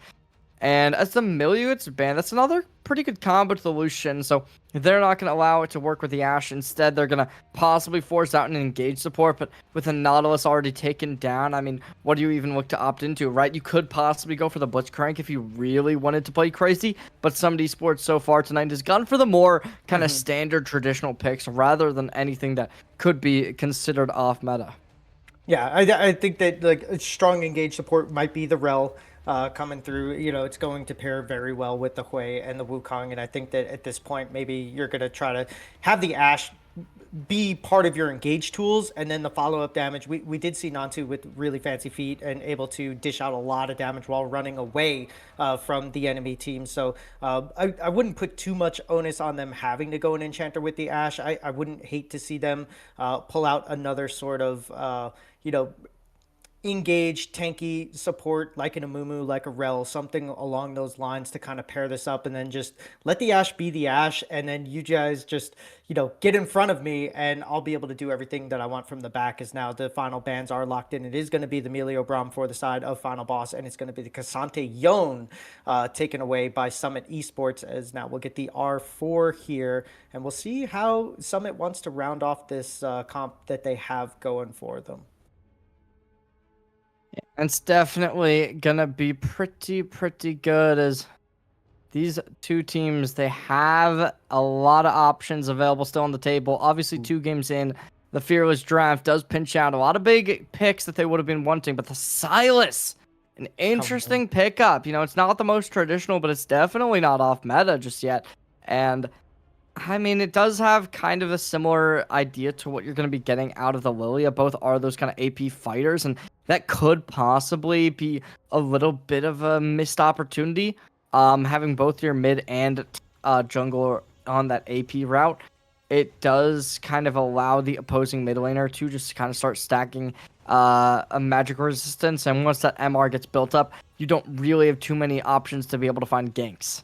Yeah, because we are going to see the Jace picking out by some of these sports, and they'll have to figure out a support here. I mean, potentially it could be the Hui support coming into the bottom, but no, I really like the okay, it's going to be a Galio coming out more than likely for the side of Summit. So they're going to pair the Galio along with the Ashe here, and I actually really like this. Like, I think it's a very smart play. Allow allow your carries to do their things. I think Silas into this, he does have a lot of ultimates that he can steal, especially now that the Galio's out there. And we've seen Fortnite on these carry sort of champions. Like when he was on the Tryndamere, he absolutely shut down Quastek on the Ori and was able to get everything that he wanted. So I think it's a really strong laner to put something that powerful in his hands. It will definitely be good, especially as the mid to late team fights and skirmishes start coming through. It's a very powerful champion, hard to kill, ton of damage, and the Aurelia to match the Jace on the top side. So this is going to be a lot of fighting between this mid and top lane here,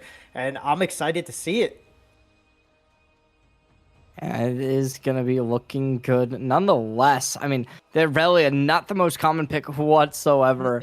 But I do got to say, the Galio, right? That could be pretty strong. Some of these sports, if that's in the mid lane, it really does kind of beg the question, how on earth are they going to deal with it? You're not going to be able to find too many kills early game, that's for sure, unless you look to split up the lanes and possibly send your Irelia down towards mid, put the Silas up towards top. Wouldn't be the most uncommon situation, but the question is, do you swap the players? Because you'd imagine that if you send your top laner on a Silas, unless they're really ready for it, it could be a pretty rough matchup if you aren't familiar with a Silas.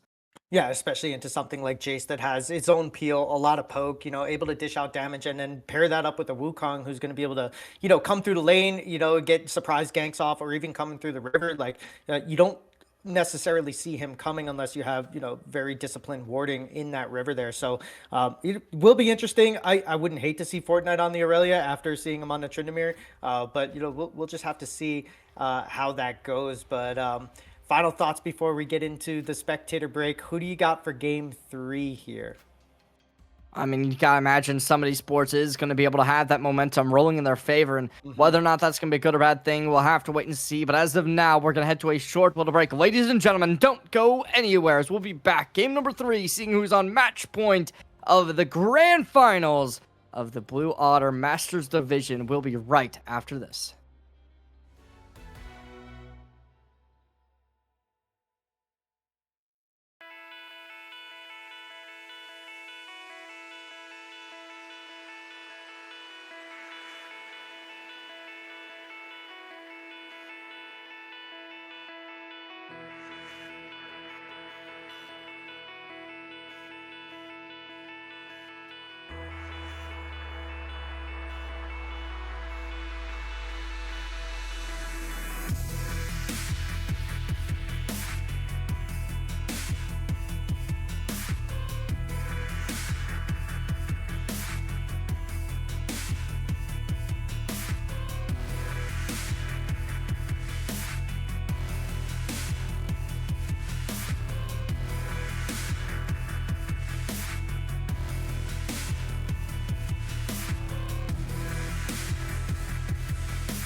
All right, everybody, welcome back to the BOL Masters Grand Finals between Summit Esports and Final Boss Gaming. We are getting two little cheeky invades here from both teams, but each of them deciding that Game 3 was the time they were going to invade, so shouldn't be catching anybody on the backside of either of these. We see the pings coming out, just trying to get some vision down and trying to get an early lead for either one of these lanes. I think that would be huge. And as we were talking in the draft, that is going to be Quaztech on the Galio, is going to be in the mid lane here, and May is going to be on the Hui here.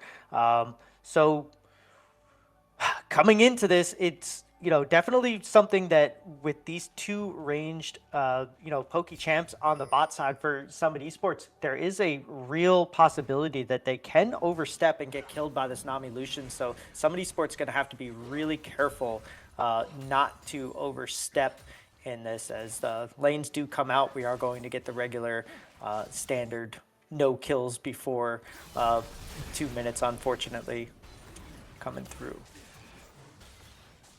Some Esports is just going to be playing their own game, right? They're playing a pretty traditional composition once more. We've seen this type of skirmish front to back coming out from them pretty consistently tonight, and as we see it once more, not too many changes that one would have expected, but that top lane, volatile to say the least. Look at that damage already being outputted.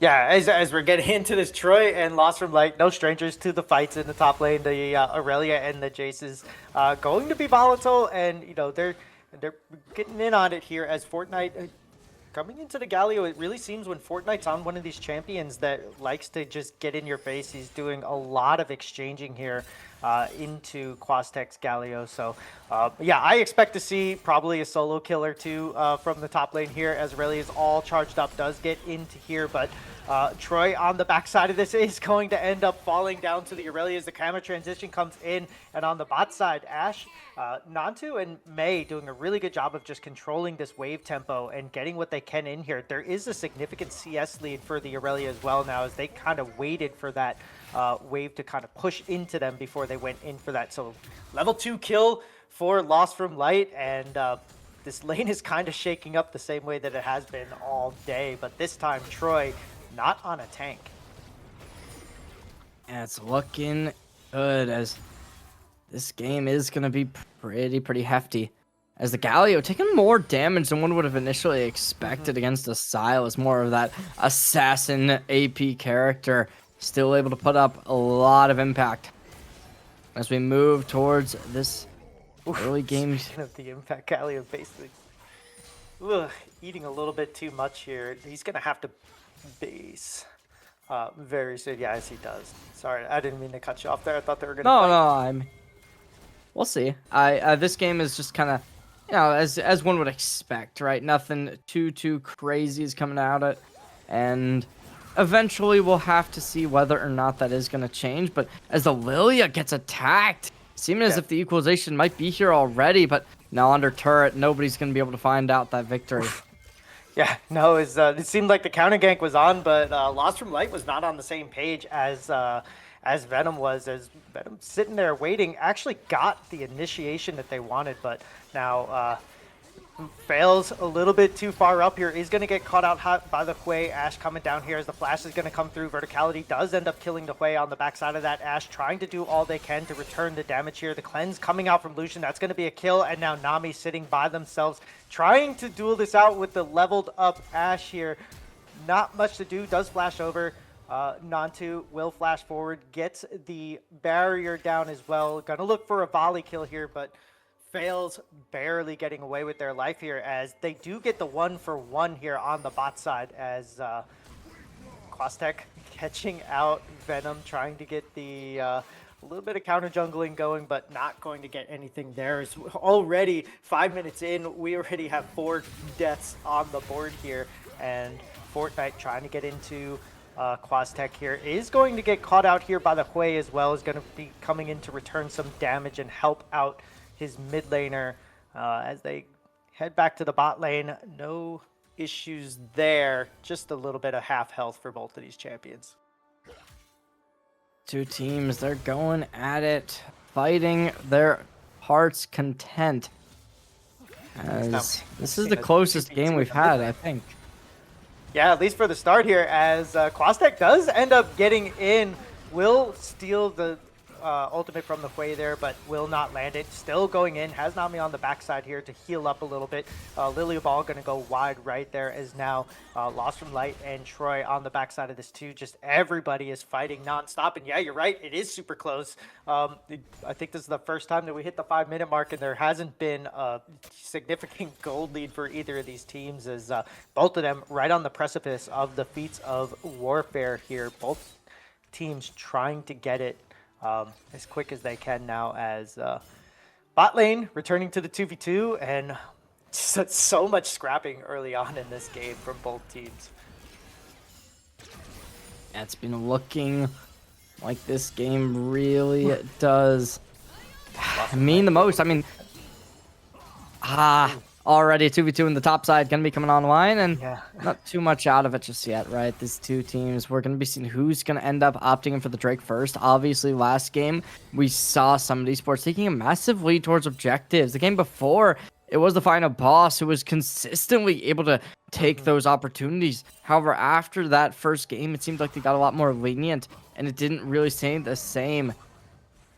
Yeah, and it seems like both of these teams are just on a knife's edge right now. Like, both of them trying to get these gank angle ins. You know, we see Lilia trying to drop the ball wherever they can. They're trying to match numbers with numbers, as we've seen a 2v2 in the top lane, 2v2 in the bot lane, or in the mid lane.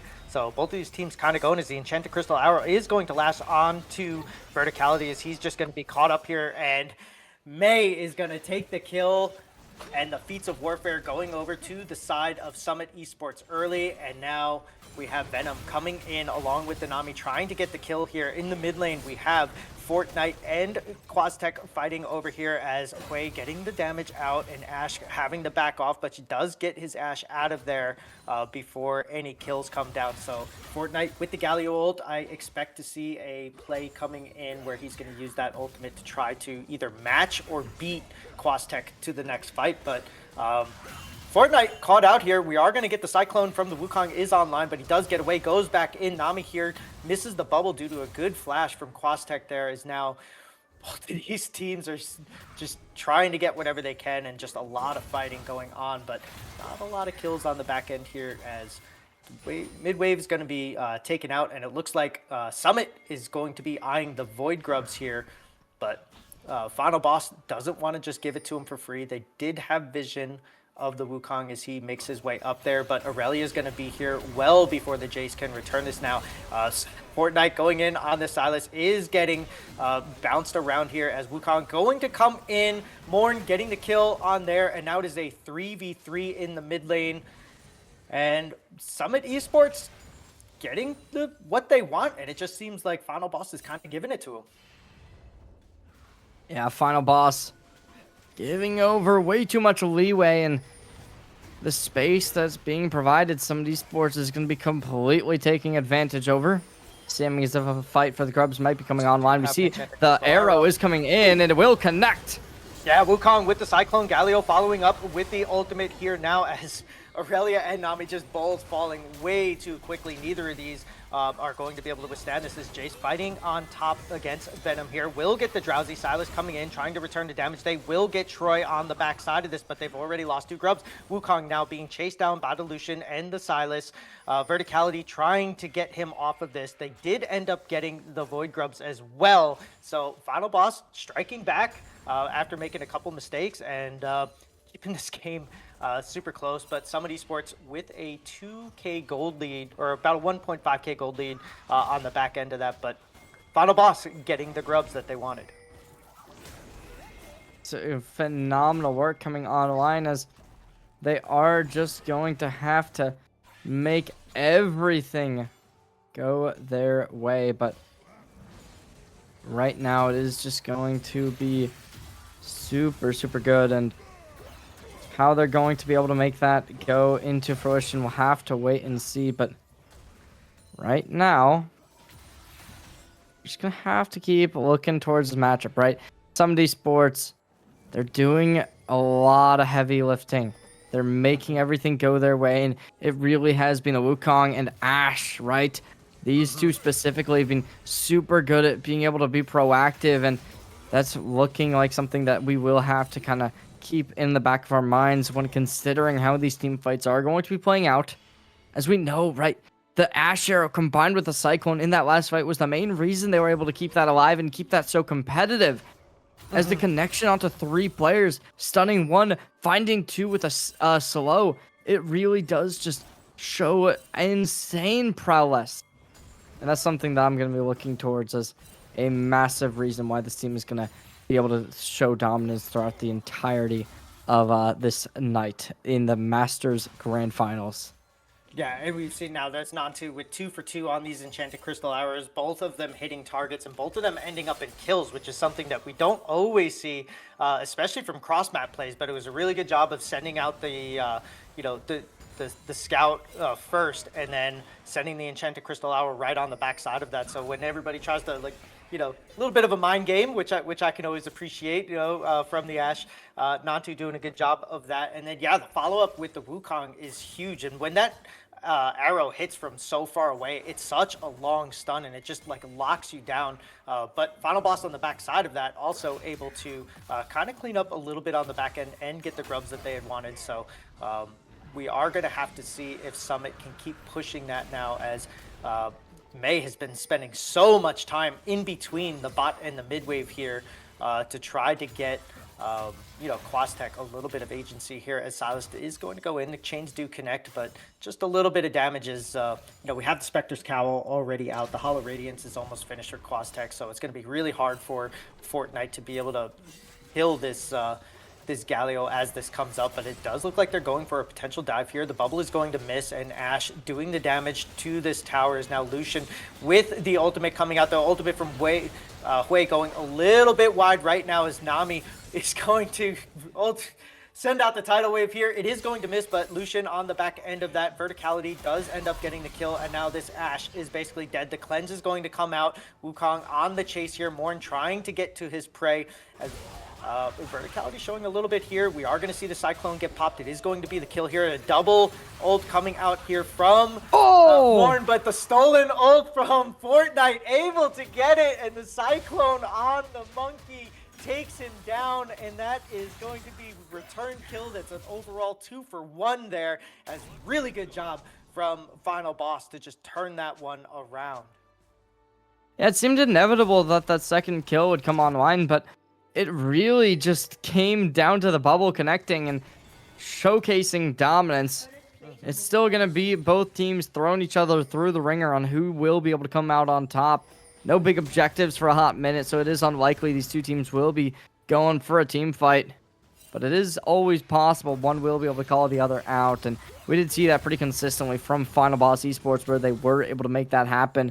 But whether or not they're going to be able to continuously do that throughout the rest of the series, being able to give that prevalence, it really does kind of come down to which team hits the go button faster. And as of now, it is seemed as if either one has the potential, right? It's the junglers who are looking to consistently, as the Wukong able to pick up 3 kills and to assist the Lilia having a perfect KD of 2-0.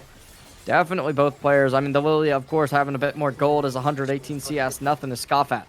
Yep, Drowsy's going to come out. It is going to force the Galio ult out. He is not going to be able to follow up because Fortnite was able to stun him in there. The tidal wave does come out. Going to give a little bit more here now as Ash on the backline doing everything that they can. They do end up getting the trade for the kill as the teleport comes in from Lost from Light. And now Aurelia into the backline, getting the stuns, getting the ultimates off, and Lily doing just enough to stay as alive as they can, as there is going to be a dive into the turret, but it's going to be a kill. Turn back, Justice Punch coming out from the Galio, able to get that now as trying to go back in here as Quastech able to get the kill on the back end of the Wukong re-engage. They flirted with the tower a little bit too much, and Final Boss ends up losing 2, or actually 3 in the long run, for 2 on the side of Summit Esports.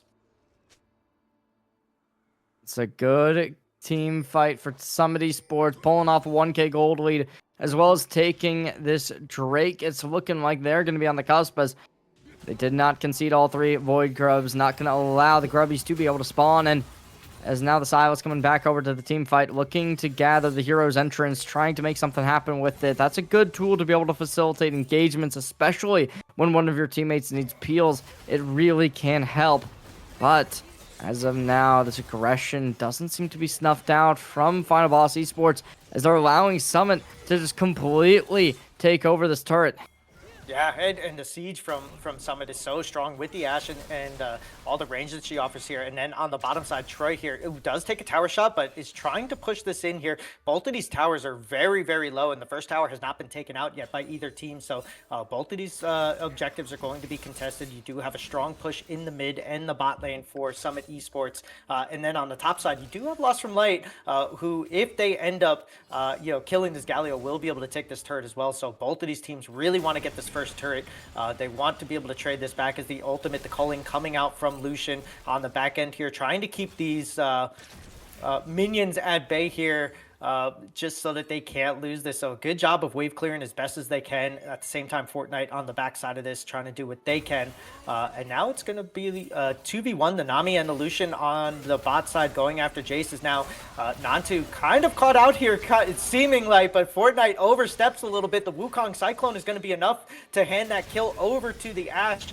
At the same time, Chase ends up Troy gets a kill onto Verticality under his own turret. Justice Punch coming out. Aurelia will be able to finish this off with their ultimate of her own and shuts down Quaztech on this Galio, who was 106 before that started, and now trying to get everything that they can. The towers mid lane did end up falling, so first tower does go over to the side of Summit, and so they will claim the feats of strength here as they are trying to chase down even further here, as Lost from Light just stuck on the wrong side of the map here and just trying to buy as much time as they can for their jungler to try to take this dragon. They lose the bot tier 1 as well. Troy able to bounce Lilia off of him here, taking a lot of minion damage, and the burn. It is going to go down to an auto attack from Venom on this Lilia, and she's got her sights set now on this Drake, potentially trying to secure dragon number 2. That would be the first for them, but the Rift Herald going down to Summit at the same time. There's action all over this map. As the Drake does go down, 2 kills coming in towards top side. Neither top lane are going to be able to stay alive for too long, but a easy Drake to be able to claim equalization. Still going to be behind in gold, but not for the biggest amount. Only around 2,000. Not something that is too discourageable, and more realistically than not something that will be easily obtainable, especially if you can be able to win a decent amount of team fights. Obviously, not many objectives coming on sooner than one would have expected, as all objectives going to be cleared out, as Summit Esports did trade the Drake for the Herald. Yeah, an interesting trade. Oh, I was gonna say, and with Hui, Ashe, and obviously Jace, like, this Infernal Drake is going to be highly contested. If it gets to the soul point, that is going to be probably a win con for either one of these teams, between Lily and Silas. And then, like I was saying, like the Hui, now with the Blackfire Torch completed, like, this is going to be a lot of damage that's going to be added for the Infernal Drake. And so either of these teams are both going to want this, as we do get a little bit of lull in the action, a little bit of a reset now, as the laners doing the regular swap, EDCs to mid lane, top being tops, and mids going to bot here. I will be interested to see how the next fight ends up starting, whether it's on top of an invade prior to an objective spawning, but a lot of vision priority being placed by both of these teams. I like the fact that they're both going for so much offensive and defensive vision, as now they're trying to corral around Venom on this Lilia. Will end up getting spotted out, but will they be able to win this smite battle? They do, as Morn takes that away. Thank you for the leash, Venom. We'll just walk away here. And yeah, just both of these teams just being extremely aggressive with each other, trying to get as many mini advantages as they can. Bit of an engagement, possibly becoming out. With the Justice Punch, does miss, does get the taunt off. Wukong on top of fails on the Nami, is forced to flash away, does heal. Silas on the backside here steals the Wukong Cyclone, is able to get in there, and now the Galio does ult on top here, and it is a 3v3 super close inside of here, as Silas is able to take down Nantu on this Ashe, and it is now a 2v1 as Wukong is going to fall as well. Lucian flashing away from Galio, and then he has to flash away from Verticality. So now a lot of kill pressure for both of these teams, as the teleport does come in from Troy. He is going to try to jump onto this Lucian, does end up getting it. The Justice Punch and the Taunt are going to claim both of them, but Silas able to get out very tanky with this Haunting Guys and the Rod of Ages. So good fight from Summit Esports. A lot of resources were expended, but they do get the elongated 4 for 3 at the end of that fight. Yeah, the double knockoff from the Galio ult combined with just the insane prowess. Unfortunately, the Silas, nobody was able to keep up the pace as neither player had the dash over the wall potential and just left them with no opportunity to be able to find the kill onto him, even though the HP was so low. So now we go on in. Team fight going to be coming up in around 60 seconds or so. The Drake going to be a big kind of contention, as we do see it is going to be an Infernal Soul. Both teams probably going to really be looking to fight for this. You'd imagine that it will likely be favoring the Summit Esports roster just because this Wukong and Ashe are going to be able to use it to its fullest extent. But both teams certainly going to be able to find a lot of power-ups with that, and we'll see who's going to be the one to be able to take it. But yeah, everyone moshing on over as the Ashe Arrow starts the fight. Yeah, gets onto the Wukong. He is going to be able to Cyclone, but not get out of there as the Culling is going to pick him up here now as the teleport coming through. The Galio ult also coming through. He's going to Justice Punch Nami on the backside here. Silas and Lucian on the back end of this fight, while Aurelia just gets a 3-man ultimate onto the inside here. Does get a kill, but is going to go down as there are just too much damage and too many carries on the side of Summit for Final Boss to deal with. And they are trying to chase this down here as he does. He gets the empowered Q. It will find Lucian, and Verticality goes down at the back end of that fight. And that is going to be an Otacon followed by a Dragon in 30 seconds as Morn is going to be spawning up on this Wukong. It does look like they are going to start it. We see the pinks coming through, and Summit getting another pick that they want off of the backside of what looked like a strong start from Final Boss, but the Enchanted Crystal Arrow just too much, and they expended too many resources trying to get Morn out of the fight, and they just didn't have enough to back it up afterwards. Just goes to show some of these sports, their prowess seems to be unobtainable. As now, it might just be another kill, but no, the taunt will not be leading to the rest of the team rallying. Instead, it is just going to be the Drake seeming to be conceded as the rest of the team goes for the backs. Not many teleports going to be available for him, if any. Yep, no. And, yeah, the Herald is going to be placed online. Nobody able to follow up, try and get anything done with it. Instead, they are just going to have to back up, and Summit Esports pulls off a free Otacon. It responded with a bit of an equal trade from their opposition.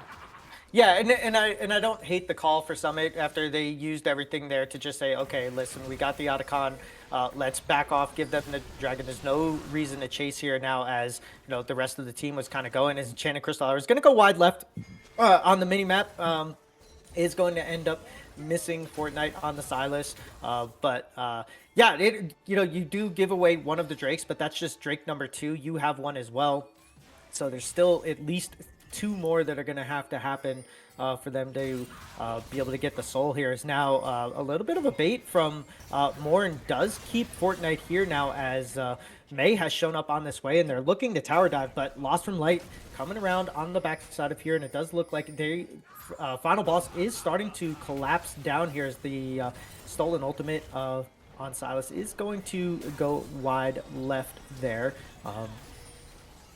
Yeah, really trying to get this down. Does get the stun off, but the ultimate is on them, and Ashe super slowing down as Morn on the back side of that is going to be able to get a successful dive. The Nami ult coming through is going to end up hitting the Galio. He's trying to get to his team fight, to his team members to get an ult off to get out of there, but he can't do it, as now Verticality getting another kill onto the Galio here, and the top lane of Final Boss is going to go down, but they are trying to get this mid wave answered, but looks like they're going to lose a tier 2 for this as well.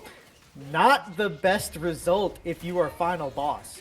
Enchanted Crystal Hour is going to try to hit the Lily on the backside here. It does look like they want to try to fight this. Enchanted Crystal Hour from Silas also going to miss, and now it is a 3 versus 2. Lilia is going to get in, does get a 3-man sleep off, but it is not enough as Ashe and Wukong able to get the kill on there. That is a 2 for essentially nothing. Just a couple ultimates used for the side of Summit Esports, and they are now in thorough control of this game as it is 26-18 and a 6K gold lead in their favor. Yeah, I can't say I totally understand the point of that fight, right? They played a 4v3 and it just didn't work out for them. You can't be doing that. You gotta, if you're gonna try and contest a team that clearly has a bit of a gold advantage over you, you have to have something that's gonna differentiate you from the rest of the pack, right? Like, initially there was nothing, and that's where the problem was. Like, I do agree, once the Ash arrow missed, that's the time to engage, that's the time to press the go button. Unfortunately, after they copied Ash ult, it did not make its mark either.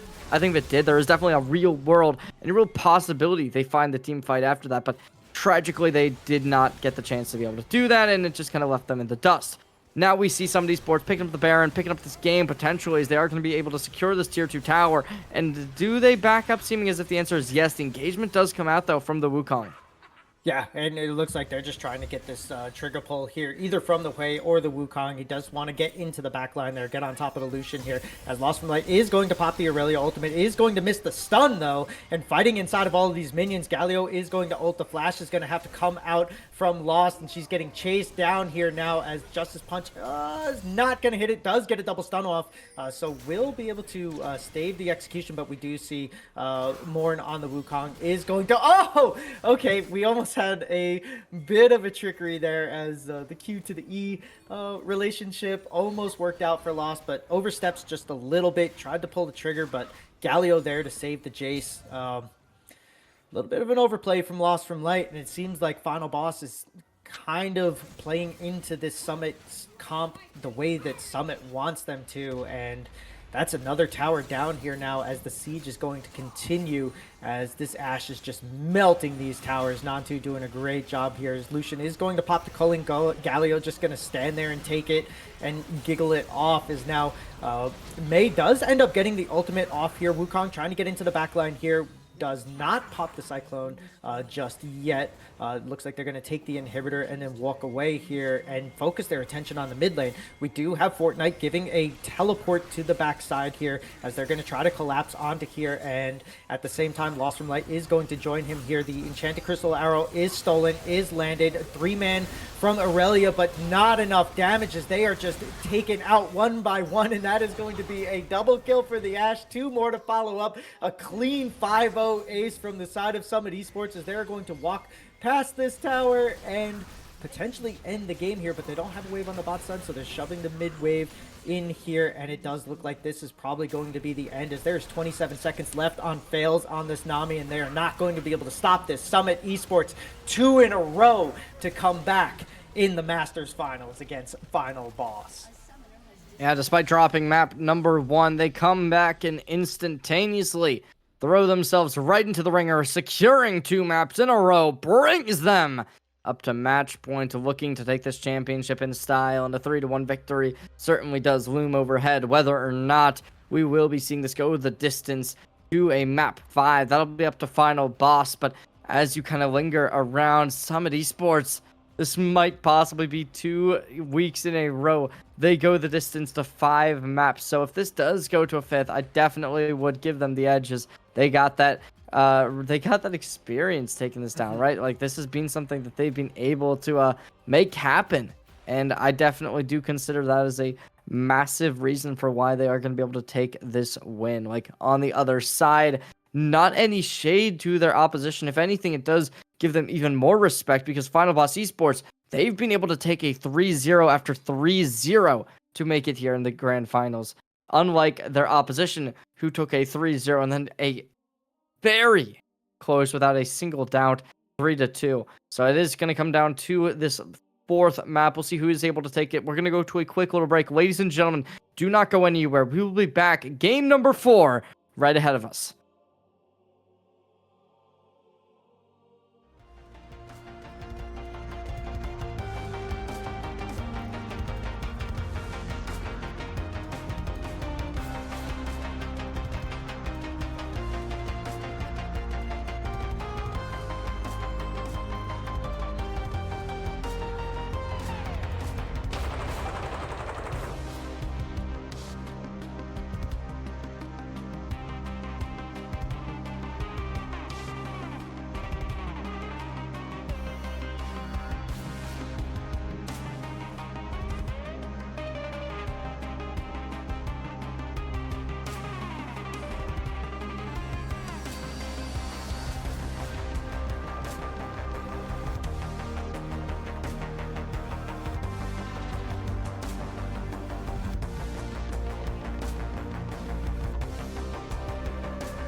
All right, welcome everybody back to the Blue Water League Masters finals between Summit Esports, Wawas, and the final boss Shorkies. We saw a really quick, decisive game one by final boss, and ever since then it has been Summit Esports who bounced back in game two and then took game three in quite the same fashion. As we both of these teams working really quickly in the games, they are also working quickly in the drafts as we get into game number four. And Cherry, do we expect to see anything different out of these bans yet? We did see the Wukong get picked over. You gotta imagine that some more bands will be coming out, but it's gonna be a little bit different, right? The Syndra Syndra. getting taken out of the pool, so certainly seems as if the final boss roster maybe a little bit wary of the middle lane after last game, as some esports certainly took an explosive middle of the series, bringing out 2 wins in a row, very decisive. Neither going past that 30-minute mark, really just showing their dominance in all regards. And as we see the Anivia getting banned out, even more strange, I guess, bans. Nothing too common, but the Malphite is going to be the first pick. Now, the Malphite, a certainly interesting pick, right? We could see it in the top lane, where it has traditionally been for the past couple of years, but recently we saw it getting a little bit of a buff towards its jungle priority. So it does have that possible option. Everybody making fun of me and quitting the game before it starts because I was picking Malphite jungle, and now it is a thing. I'm excited to see it. I'm hoping that it is. We also, can sometimes see it in the mid lane, but that is usually just me solo queue trolling.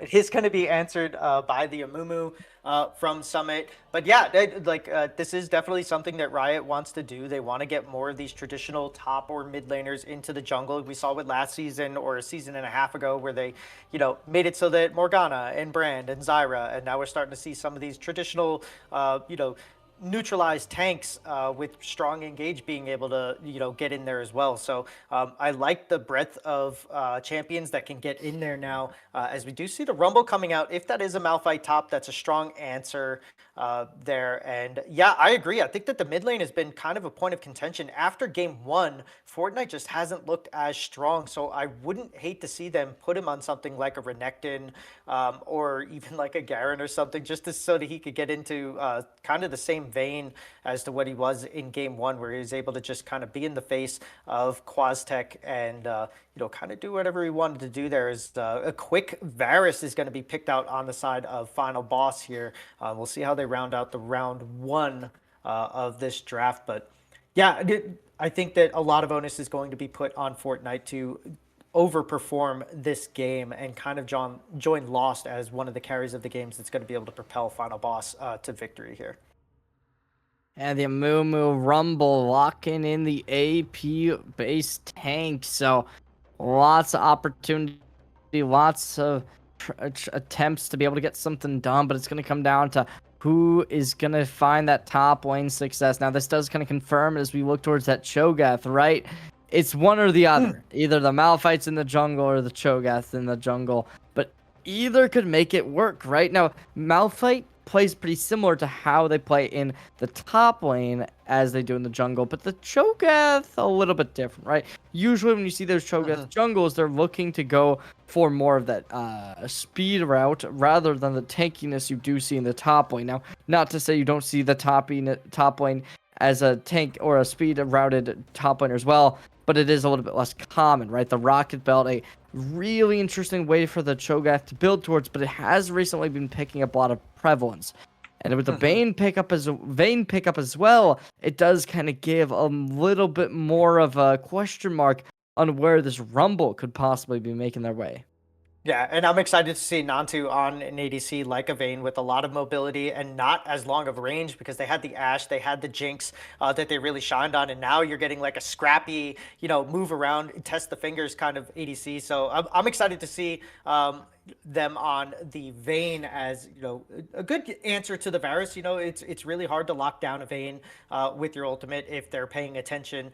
So you should be able to see things coming. And yeah, the Cho'Gath also could still be going mid lane too. Just send 2 tanks. You just just overtank it. And so I really like the Vayne pickup there because there is going to be a lot of health and a lot of shredding to be done by Nantu on this Vayne. So a really strong pickup from them as long as they can keep Nantu safe on that and allow them to get all the damage out that they want and get people into corridors and fighting, with a lot of terrain to their advantages. Yeah, this is spicy, round one of drafts here as the Rakan and the Yone are going to get banned out by Summit and the Akali taken away from Final Boss. So we'll see what they go for here. And then I'm excited to see where these comps end up going. And there is the bans about to be finaled out as Final Boss Esports on the verge of elimination in the grand finals. They need to make sure they do this all picture perfect, with the Morgana ban really seeming to be digging into the idea that their opposition, Summit Esports, wants to go with a massive stun-based composition, mixing the Morgana with an Amumu, but now it does come down to who do they pick, right? Summit Esports still needing a support for sure, but the bot lane could still be in the open. It's gonna be, shut up. Oh, could this be a Smolder mid? Oh, damn it. Yeah, you're right. I was excited for a Vayne top there for a second. I think that's it's possible. They're keeping it all in the, it's all hidden. Same with the other side. Both of them don't want to give away. Yeah, it could literally be an Amumu support along with the Smolder, and a Vayne in the top lane, Rumble jungle. Like, this could go anywhere. I absolutely love Summit Esports and Final Boss, both teams just trying to outflex each other in these picks. But with these last two, we are going to see how it kind of rounds out, as it is going to be a Sivir pickup for the side of Final Boss. So potentially seeing that Varus shift over into the mid lane, or basically anywhere that Vayne ends up going, right? So last week we did see in the Summit Esports versus Lesser's Doo Garbage, there was that is the name of the team, by the way. Yeah. There was a Sivir in the mid lane. This could be a replication of what we saw last week. I won't confirm nor deny, but there is the confirmation of the support. The Renata Gloss comes online. Mm-hmm. Yeah, and I love that for Final Boss here, right? Like, you have so much wave clear and push in the mid lane. You'll be able to create numbers advantages really easily in the mid lane too. And yeah, it's gonna be really hard to deal with. Plus, it has their own spell shield to kind of stop everything, but does have a tendency to potentially maybe overstep. Won't be able to survive some of these engagements from the Amumu, double bandage toss and the Curse of the Sad Mummy. So we'll see, as the Zillion is going to be the final pick in for Summit Esports. So that is going to be more than likely, I'm assuming, a Vayne Zillion in the bot lane. A lot of speed for that Vayne to just, work off of her passive and just chase people down.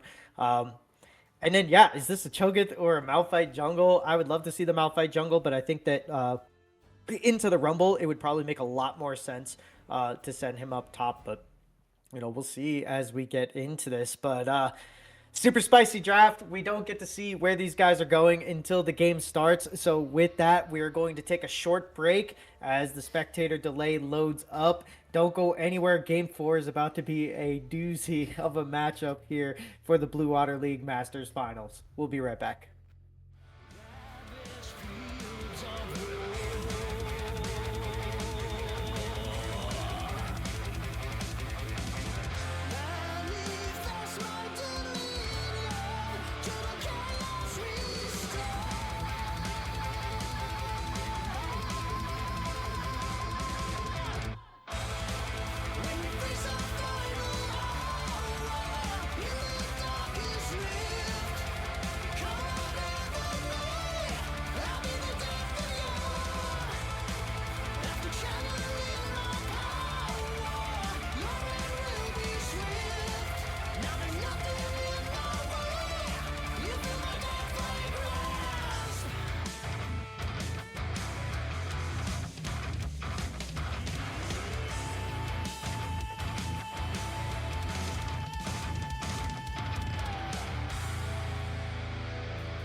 All right, welcome everybody back to the Blue Water League Masters Grand Finals as we have final boss Shorkies against Summit Esports Wawas, and a little bit of a Zillion getting caught out here is probably going to have to burn the flash, and you were right, that is Fortnite on the Sivir. Doesn't burn the flash, does burn the heal, as now these teams are already fighting a bunch. Cho'Gath's going to be able to get the Rupture out, and it is going to be Venom on Malphite in the jungle, so my heart is happy. And with a little bit of skirmishing, a couple summoners are posted, and now we get into the game here. Cho'Gath versus Rumble in the top, and Vayne and Zillion in the bot lane against this Varus and Renata. As far as this bot lane goes, Verticality and Fails in the laning phase have done a much better job, but after about 6-7 minutes, maybe when the ganks start happening and everything, Nantu and Mei have just come online and started taking over these games, specifically off the backs of Fails kind of getting too far out, as Mei caught out here a little bit, as the heals are going to come through. Flash out of the Zillion early now, as a lot of trading being done early on. Fails doing a really good job of being in that brush, getting the handshake off, and just doing a ton of damage to Mei on the Zillion already with the flash and the heal expended now. Not a good start for Summit Esports. Summit Esports gonna have the HP dropping, the flash expended, the heal as well. On the other side, it's just gonna be a free buffet of gold. It's a free buffet of XP, and the opposite side, Summit Esports unable to get much to contest that, as the first plate, 2 minutes 28 seconds already taken.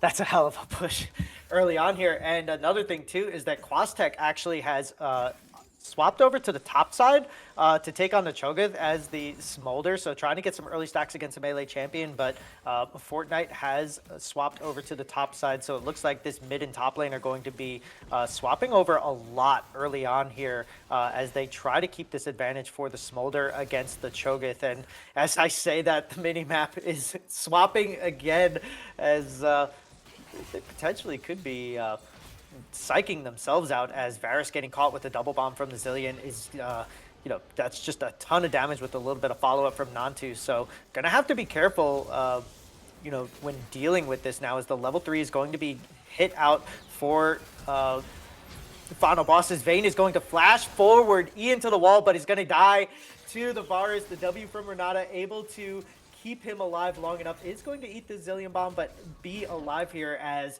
the first kill going over to final boss. Verticality on this Varus. We've seen him do this time and time again in these games, as now it looks like they are setting up for a potential dive. We'll see what Renata ends up doing with this. Who ends up taking the turret aggro, as Venom just walks up and smashes Mei in the face, and that is going to be 2 quick kills for final boss.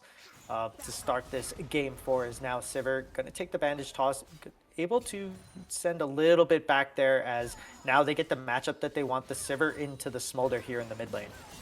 It's a weird situation, right? Like, if you're on the final boss esports roster, it just feels really good.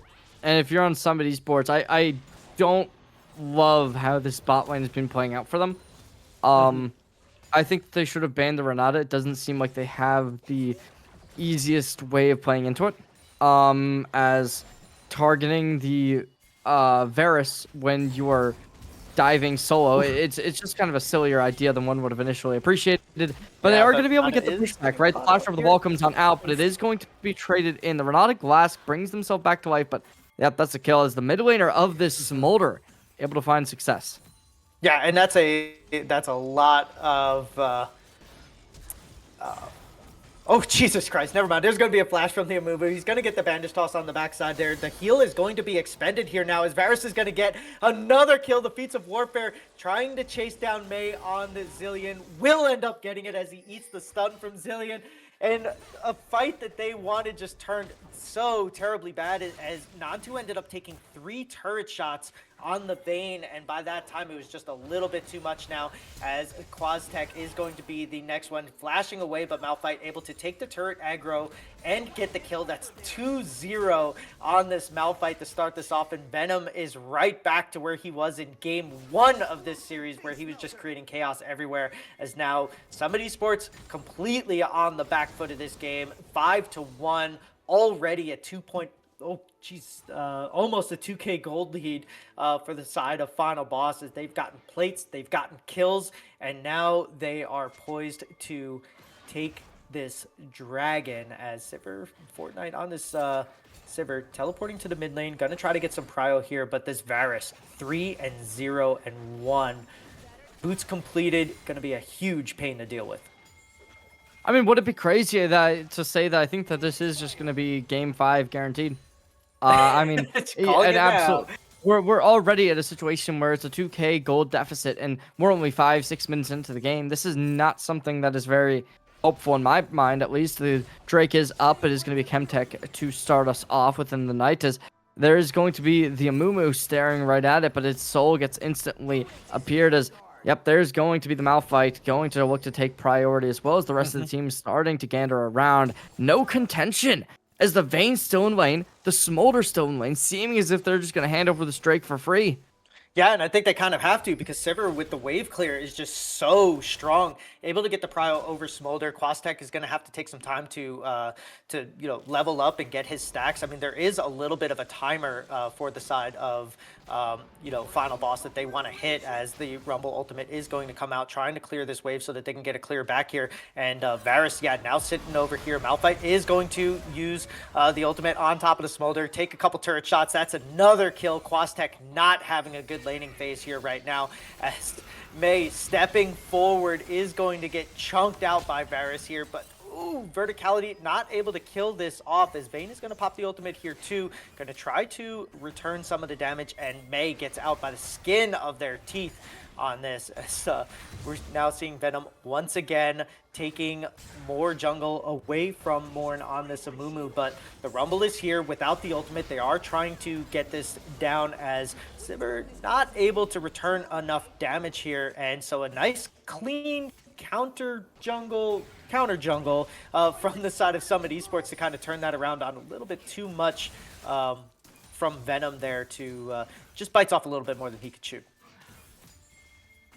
It's already looking pretty dire as a requirement in the comeback. All like Summit Esports, they have to play perfectly at this point, as the HP keeps on dropping. Couple tower shots are going to be able to connect, as that's about all they're going to get.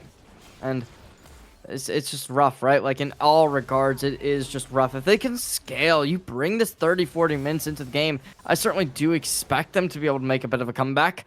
That's to say the least. I mean, the Smolder, it's one of the perfect scaling characters within this game, as 225 stacks certainly does give them a massive breakthrough in power.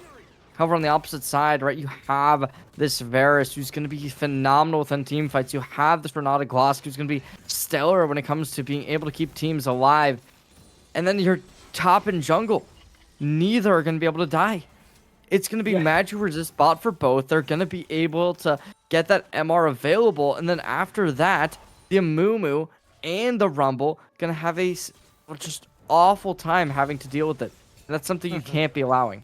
Yeah, no, you can't. And, we will see, especially if he goes for Abyssal Mass, that's a stack on top of a stack for this, for Morn on this Amumu, where he's going to be able to give a lot of damage over to this Rumble just by being himself, because he does shred a lot of magic resist. But, and then on the other side too, is once we get a 3, maybe 4 item Sivir for Fortnite, like, they're going to be doing so much damage in these team fights if they have to step up here. So the Ricochets are going to be doing a lot of damage. The Varus obviously is going to be doing a ton of damage, and there's just so much lockdown for the side of Final Boss. So they do have a way to sort of close this out before the Smolder gets there, but they also have a lot of scaling on their own end. You have Lost from Light. They'll be able to get the Chomp off. They'll be able to kind of do that on the Cho'Gath as well, as we're seeing a little bit of counter jungling coming through. The ultimate is popped from the Sivir. They're trying to chase them down. The bandage toss is going to miss the Malphite here, as now they're trying to turn this around. Renata ult is going to come out. The Mummy is going to bandage toss away. Gets the Curse of the Sad Mummy on top. Varus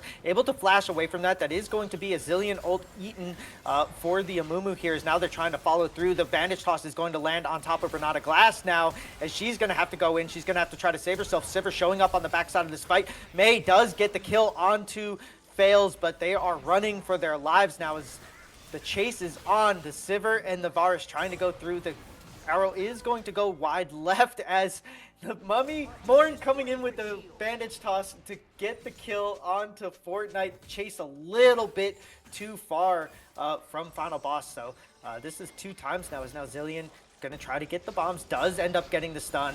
Morden going to come through, get the shutdown on the Varus, and that is the window that Summit Esports was waiting for to get back into this game.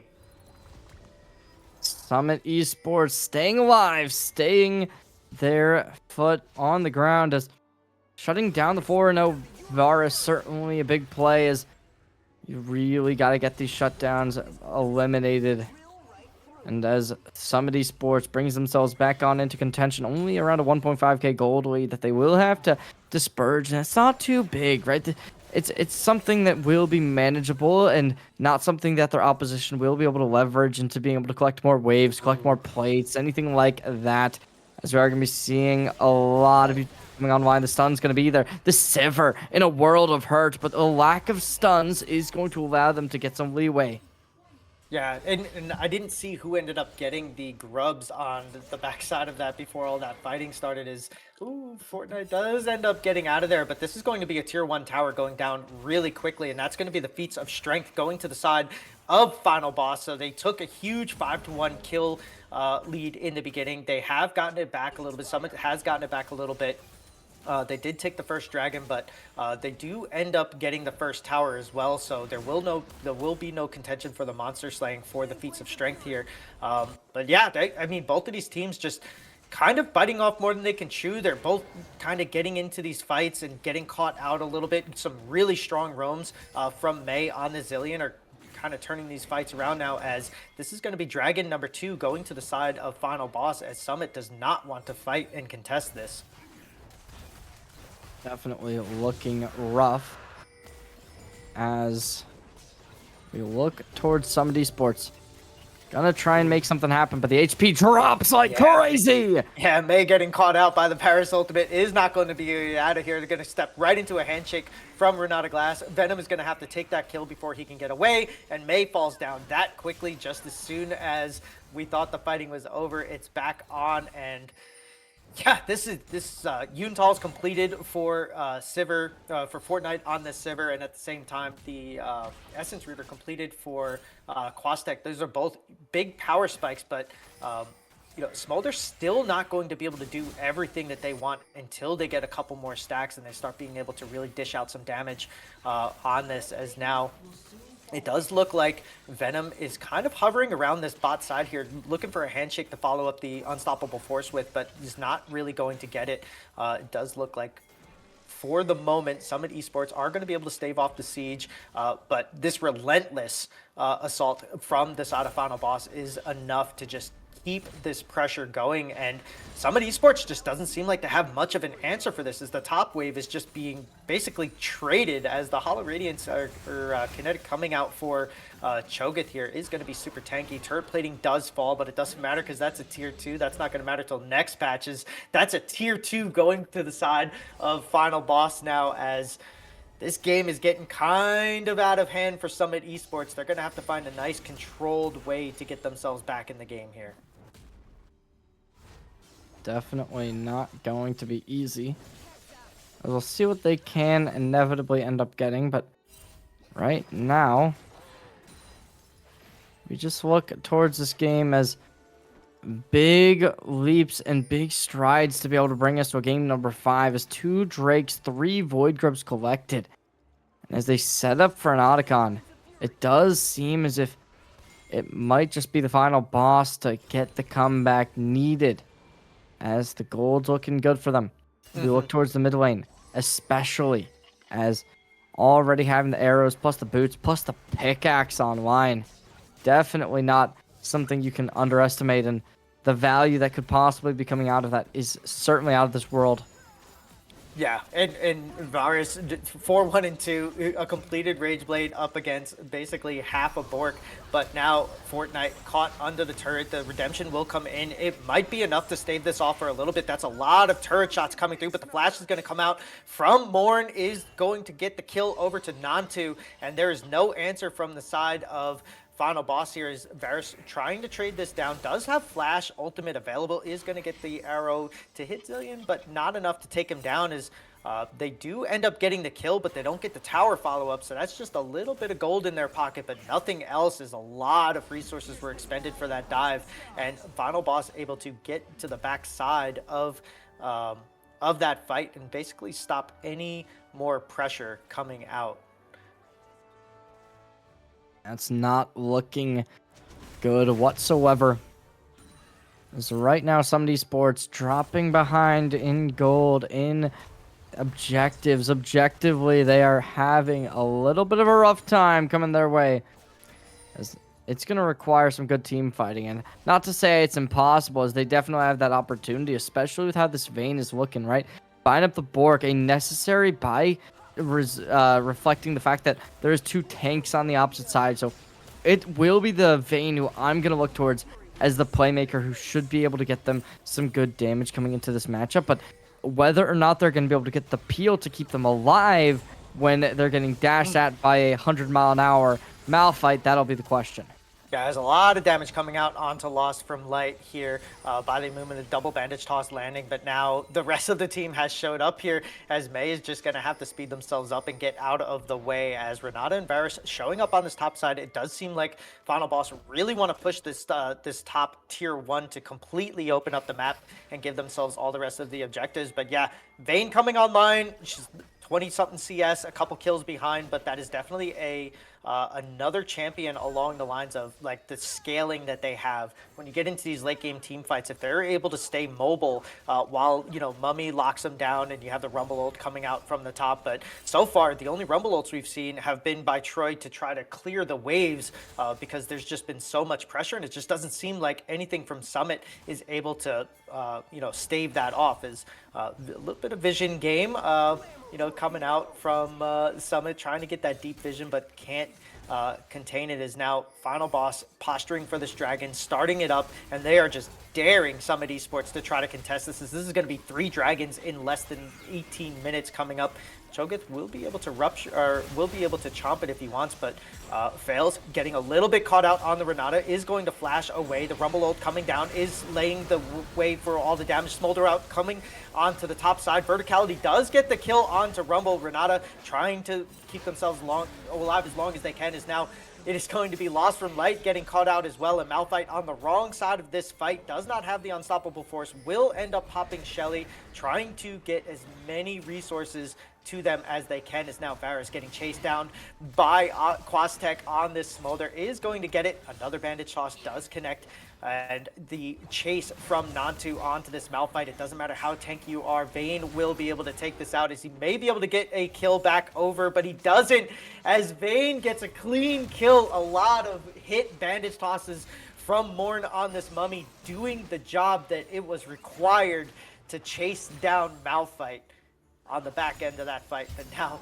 Sivert trying to get the jump onto Smolder will end up just flapping over the wall and get themselves to safety. But now Troy is trying to join as well, and it is going to be a chase down for the Sivert. They are super low on mana. The flash forward, the harpoon is going to strike. Trey claims the kill onto the Sivert, and it is just non-stop action here. But Summit is still clawing away, but they're just losing the objectives before they're getting these counter engages off. They're looking phenomenal as they absolutely take this team fight with style, but as the Drake goes the opposite way, it is still going to be a massive advantage, and they're going to look to leverage that when this Baron comes online. Yeah, Fail's kind of caught out. The cleanse is going to come out from the Varus. His ult is going to go wide right, but he's stuck in the Rumble ult now. But he does get the reset over from the Renata W, does stay alive long enough to get another kill. It is now a 2-for-1 here. The Vayne is down, but a lot of damage coming out from Mei on the Zillion, followed up with the Rumble as Cho'Gath is trying to get this mid lane pressured up. The rest of the team has now shown up as Sivir coming through off of the teleport into the mid wave, and they are trying to catch Summit out and finish this game off as quickly as they can. But a lot of damage coming out from Troy, doing his best to just try to stave this off. But you do have Smolder, you do have Zillion, is dropping bombs here, speeding up the Smolder as they come down. And Final Boss decides to start up the Otacon while they're still getting chased. And now Cho'Gath on the backside trying to take out Troy, creating as much space as he can. And the Otacon will potentially reset itself. Instead, they get back on top of it just enough. Here is now Fortnite trying to help damage it, but the cavalry has arrived. Amumu coming through, going to try to get a bandage toss. His Vayne sped up by the Zillion is going to be able to run down this Cho'Gath here. Does get silenced, but takes him out anyway. Sivir on the back end trying to fight a 2v1 versus Smolder and the Rumble, and Troy getting another kill here as Varus is knocked away into the face of Rumble. That's a double kill for Nantu on this Vayne, and they have turned this game upside down as now Troy chasing down Renata. She will end up falling to the Leandri's burn and the ultimate, and a clean, long 4, 5, 6 kills for basically one. As now Malphite does step up, is getting a lot of damage onto the Vayne, will end up using the Unstoppable Force, but it will not be enough as Malphite now is just going to get the Zillion reset on the Vayne, and Otacon once again will reset as Smolder takes the tier 1, and Summit Esports will end up claiming this Otacon for themselves as a basically 2.5 minute long fight just kind of keeps going, and Summit come out on top. Yeah, you gotta give credit to some of these sports. It just felt like they had complete synergy throughout that team fight, and their opposition just having a little bit less of that, as it seemed like they wanted to try and play different angles, try and fight where they could get damage done and poke out so that they were able to play their own lives. But unfortunately, it didn't seem like the communication was really there for them. It felt as if when one person was getting targeted, the rest of them were like, oh, I'm not getting targeted, better back off. And that's just not how you have to play that, right? They have to be more active. They have to be able to take engagements. And they just got picked off like flies. We saw phenomenal work from the Zillion, able to sidestep so much utility. There's going to be the Amumu called out, and that might give Morn a little bit of a rough spot to be in, but the Blast Cone does get them over the top. And as the Mom calls out, able to connect onto 2. Yeah, the Renata ult is going to come out as well, and now Troy's stuck on the wrong side of this as well, as now this is going to be 2 members here. Malphite still trying to get what they can out of this, but Nantu on this Vayne is just chasing him down. Redemption is going to be just enough to handshake, able to get that back, and Nantu is going to have to retreat here, but they do still have Smolder and Zillion ready to do as much damage as they can. As we see this damage coming out from the Smolder is really starting to pile on here, as the scaling is starting to go in the favor of Summit Esports now, as their team comp is kind of going off. And yes, I agree 100%. I think that it was a miscommunication, because I think that Venom had thought that maybe Summit Esports had given up on that fight and they were going to have a free Otacon, but they were getting chased down at the back end of that. So a little bit of miscommunication goes a long way, as now this game seems like it's been flipped overhead, and as the soul point is coming up, this is going to be a big fight for this now, as the Unstoppable Force is going to get onto the back line. The Vayne taking a lot of damage, but they are not dead. Oh, never mind. Flash chomp from the Cho'Gath is going to end up just sparking. The Zillion ult is now the 225 of hit for Quaztech. He does end up getting the kill onto the Cho'Gath, and now it is a split team for Final Boss.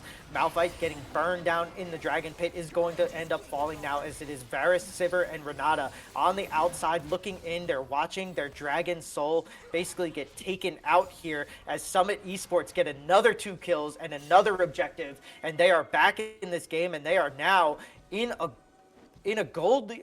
They have cut the lead from like 3.5k down to about 400, and there's a lot of global gold on the map here, as Nantu gonna take a Parasol to the face, but is not gonna get killed here, as they barely get away here. The 3 stacks of Blight were not enough when you missed the Q, and Nantu, even though they get caught out, not able to get killed by verticality, so a bit of a misplay on the back end of that one as well. When we consider MVPs for this game, you really do consider everyone on both these 2 teams, but I think I'm leaning towards the supports. I think that both Fates and Mei have been completely the two carries for both these teams, and it's just been the reses, right? Like, they've been phenomenal from both sides at getting that done. I want to see that continue, and I think that it's going to, as we are seeing the Renata Glask in a little bit of a rough situation. However, they try and bring in their own ulti into the fight, but it will not be able to connect, right? It gets neutralized. Everyone's able to sidestep it. Now the Baron gets started, and as the Smolder sits the extremities, they're able to start charging stacks. They're looking to destroy the spell shield. That way their Rumble can really get into the action. Yeah, as we do see Amumu getting caught up here, and now the team is split. Summit is going to have to give up on this Baron, but Final Boss, even though they're all together, are not ready to commit to this fight, and I don't blame them because they have gotten these fights turned around on them. They need a clean Malphite ult into the backline. They need some follow-up from Verticality on this Varus. They need some ricochets coming in from the Sivir.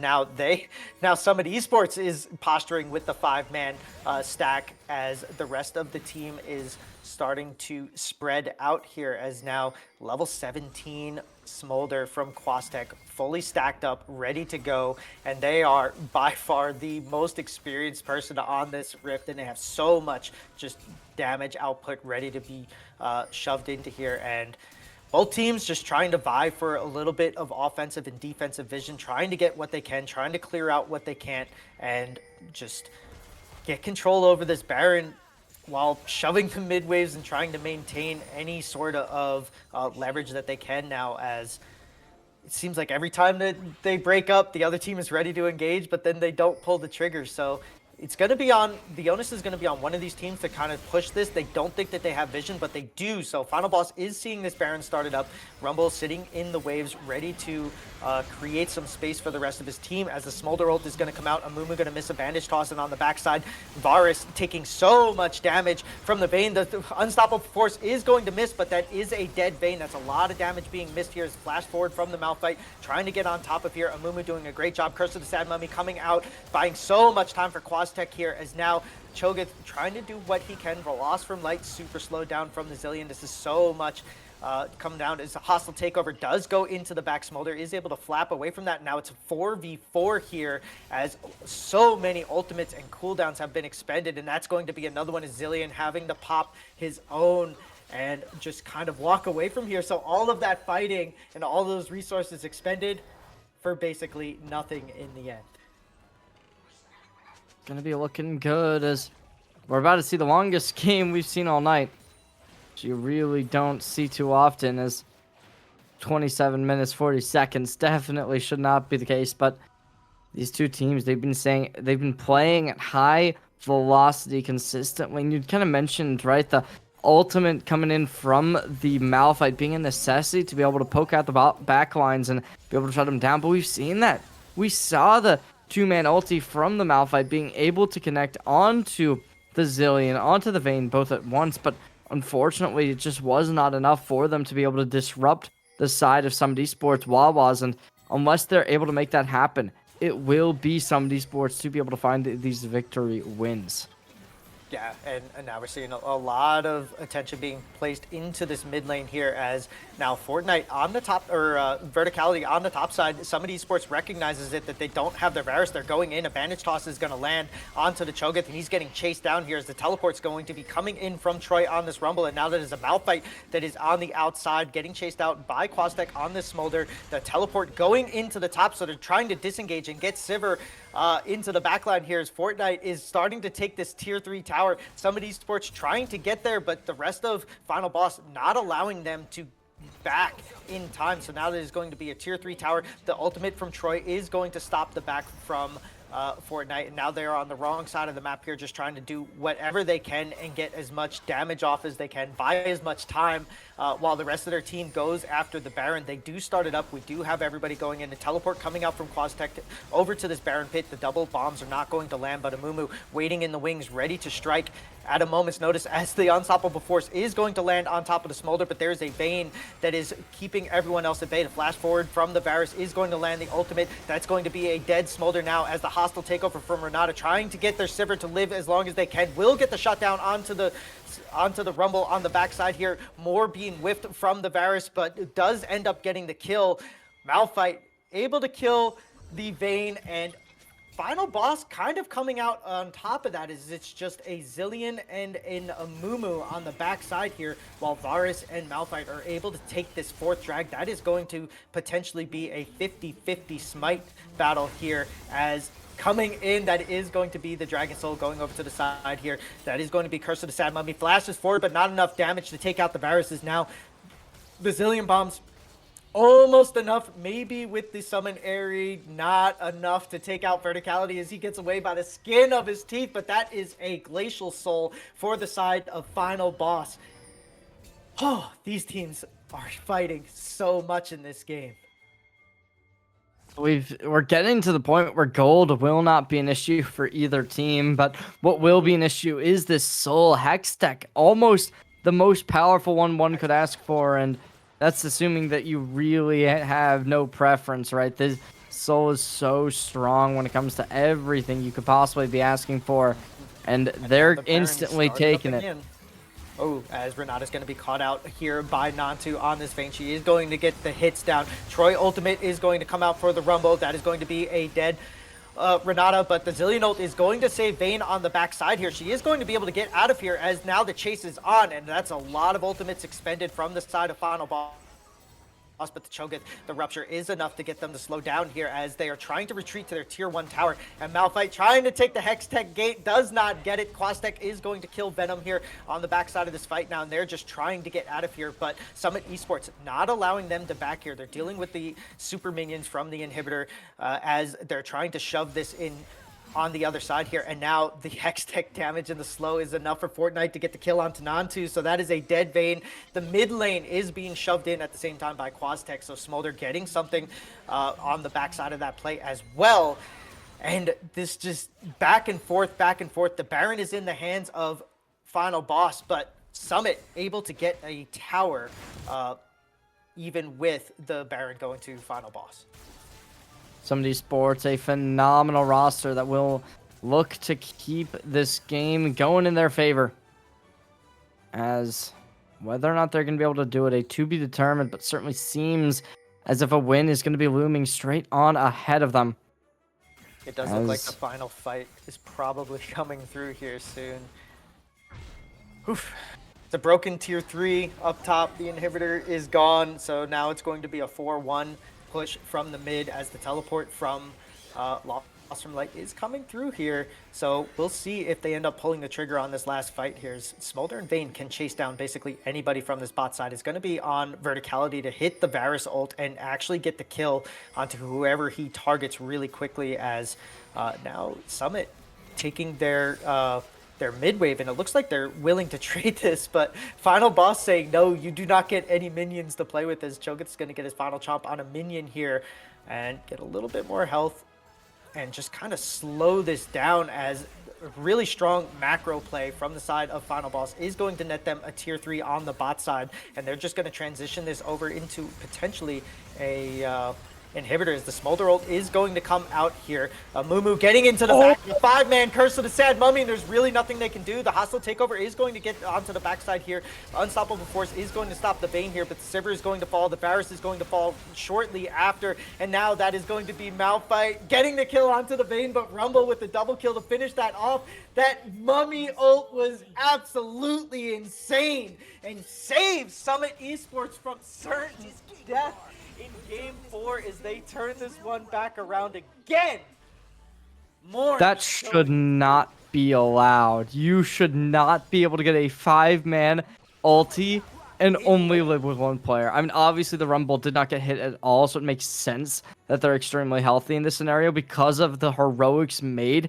But honestly, I was expecting Summit Esports to lose that fight, right? Obviously, the Smolder is a big playmaker for this team. We've seen them consistently being able to put up massive numbers in terms of their damage output. However, the Mom only able to connect to 1 player, and that 1 player having a shield still enabled, it made me kind of assume that this fight would be a bit of a detriment. But despite that, they went into the team fight, found the first kill onto the Renata Glass, shut down the ability to be able to use the Resurrection, and without that, that was a big tool for them. It's like these reses have been some of the most phenomenal I've seen in a hot minute in League of Legends, and it has been these two team support. I said it once, I'll reiterate it again, because they're so good. these two supports have been phenomenal. We saw great use of the utility from the Zillion, right? We saw them being able to connect bombs consistently. We saw the resolve coming out, and that's something that really does give off a lot of just this value to me in my eyes. I think that there's certainly going to be a team that will be able to prove fruitful. 60 seconds until we do see the Elder, and this could be the fight to determine the match. Here. Yeah, as he does, he gets into the back line, but Varus doing a really good job of just getting that off. And the Unstoppable Force, who's already been used by the Malphite, but he goes into the front to just kind of give himself up. And now on the back side of this, Nantu going to get onto the Varus Nets. It's going to be a triple kill for Quaztech on the Smolder, and that's a quadra kill ace for the side of Summit Esports, and they are barreling down the mid lane, and these timers are way too long. This is going to be game, set, match for Summit Esports. They find the pick, they find the flash bandage toss into the backline, they get the fight that they want, and that is going to be Summit Esports, your Blue Otter League Masters division, going undefeated through the entire season up against the other undefeated team. Final boss has officially been taken down. Summit Esports out of nowhere turn the game on its head and win this series 3-1.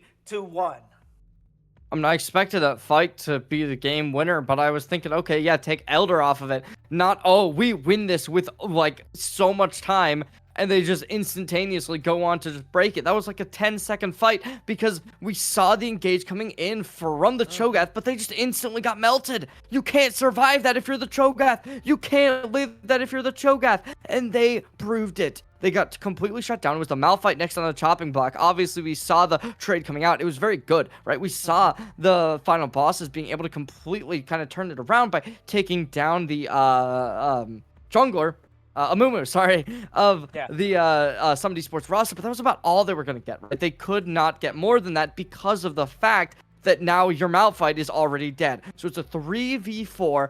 And honestly, I'm still thinking, okay, there's a little bit of hope, right? Final boss, you know, it's looking bad for him. It's looking really, really bad for him. But, you know, your Cho'Gath, obviously, we kind of look at the leaderboard, 1-6, not the biggest score line. But despite that, the rest of the team fell. And it was the one player, it was Quaztech, who phenomenally dismantled the whole team. Didn't give them anything to work with, and it shows. 10 kills, 4 deaths, 14 assists, a phenomenal playmaker, putting up a quadra kill when it matters most. When the lights are brightest, Quaztech shows up. When the lights are brightest, this team, Summit Esports, brings home the championship. And it really was that team effort, right? I want to reiterate it one more time because I'm my MVP for sure, without a doubt. May. Phenomenal player, being able to put up a stellar performance on this Zillion. You usually don't see your support players as those shining rays of hope. That's not the case in this grand final. In this grand final, we saw consistent domination coming through from this player, and it really does go to show. They kept their bot lane alive. The Vayne had a tough start. We saw how this game started. It was Summit Esports down 0-2 in the bot lane because this Vayne tried to go aggressive, tried to pin their opposition, the Varus, into the wall, forgetting about the fact that the Renata Glass was alive, was able to keep them up, was able to get the res off, and it lost them their life. That was a big issue, and they came back stellarly, and it brought them a 3-1 home. Yeah, and outside of game one, you are 100% correct. May did such an unbelievable job of just giving so much agency to this team and to Nantu, and Vayne was able to do so much damage. I know that Quaztech gets the quadra kill at the end there, but it was all started off with one of the most unselfish, I'm going in by the Amumu to get the bandage toss, lash into the backline, and just take all of the resources from Verticality and from Fortnite to take him down while the rest of the team just completely got annihilated. This Vayne into the Cho'Gath was such a smart pick. The Smolder doing so much work as well. And then we see what happens when the mommy comes out after the Amumu ult. Unlike in the top fight where Rumble was the only one left, when it all works together, it just shows you how strong of a comp that they drafted. And hats off to both of these teams.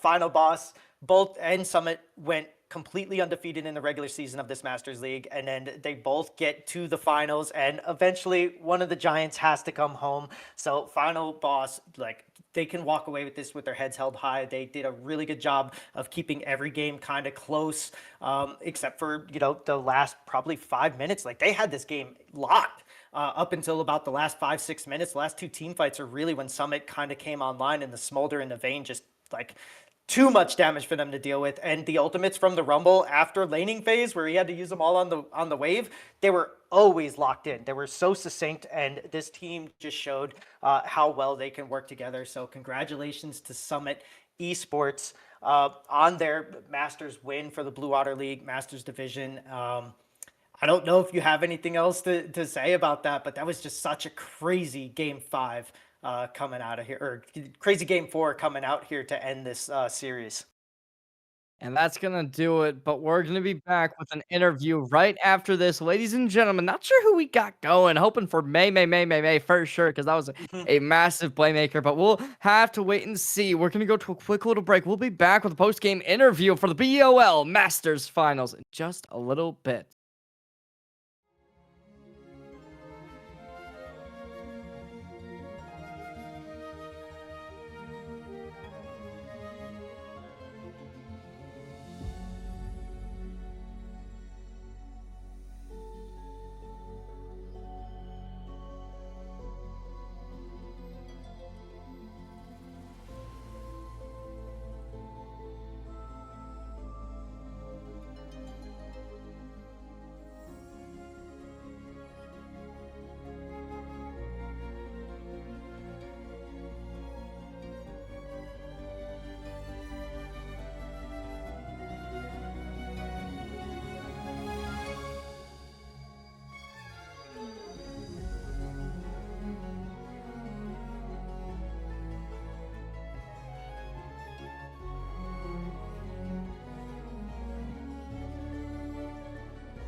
Should you ever try to further improve how fast you punch people through the roof? Oh, was there ever any certain time when you thought brute force and style combined? Well, I guess now it's time to shine, 'cause finally she's here.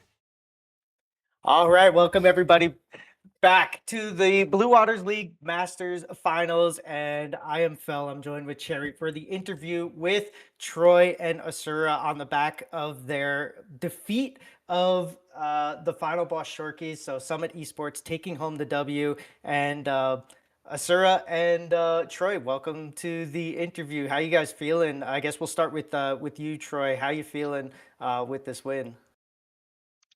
I'm feeling pretty good. Yeah, that's all I can say. Yeah, it's good to win.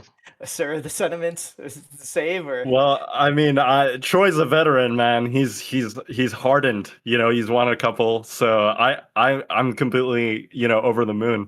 I think people were not thinking of me as that great of a player, and honestly, I feel like I've cleaned myself up a lot of my gameplay. I have a lot of my teammates to thank for that, especially Troy helping me a lot with mid game, late game macro.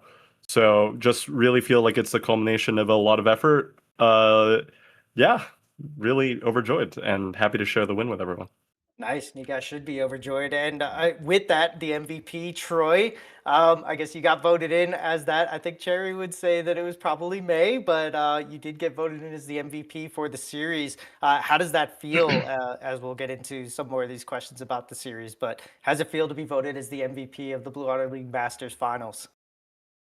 It feels pretty good. I don't know if I'm deserving of that. I don't think I played the best series.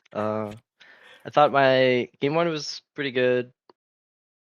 Game two, I ran it down. My team carried me, Mm. so I don't think if they didn't carry me, then I probably want to have a very good series after that. But I thought I brought it back pretty well in game three and four, and played well. I'm proud of my performance on those games.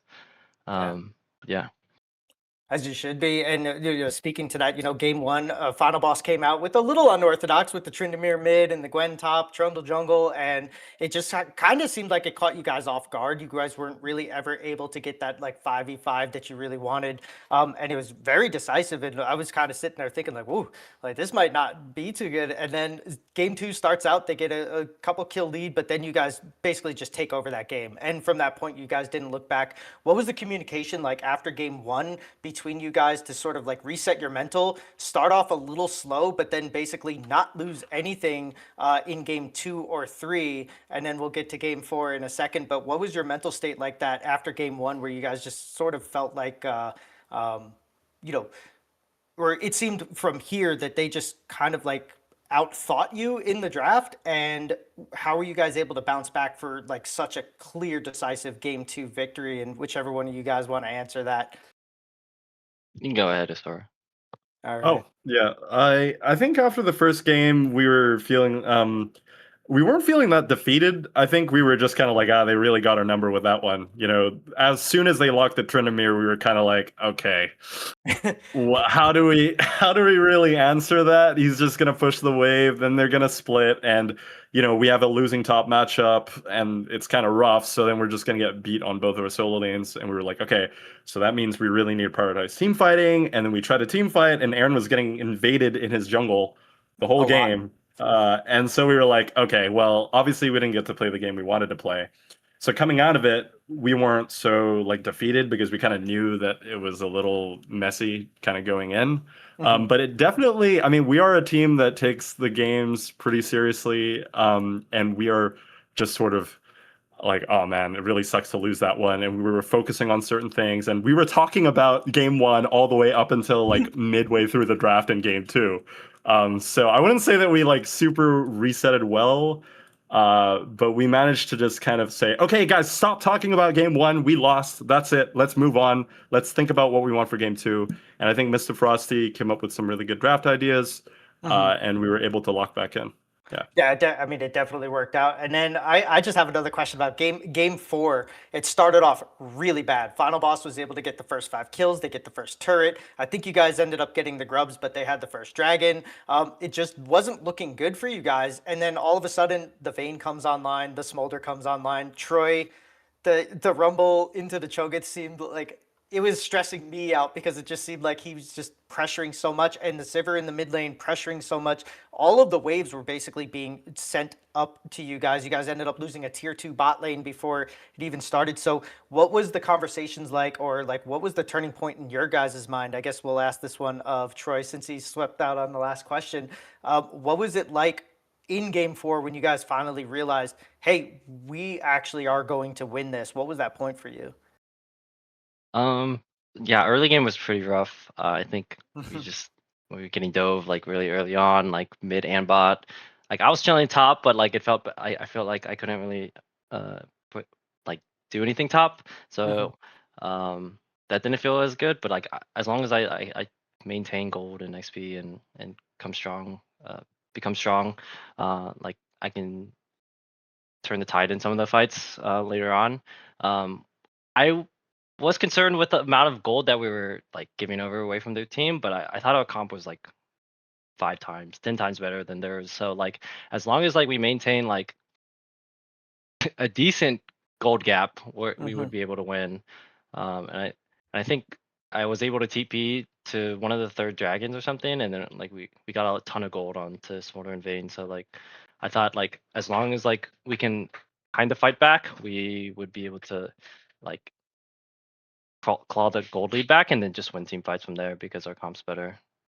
Yeah. Okay. We'll send this over to Cherry now. She's got a couple questions for you guys.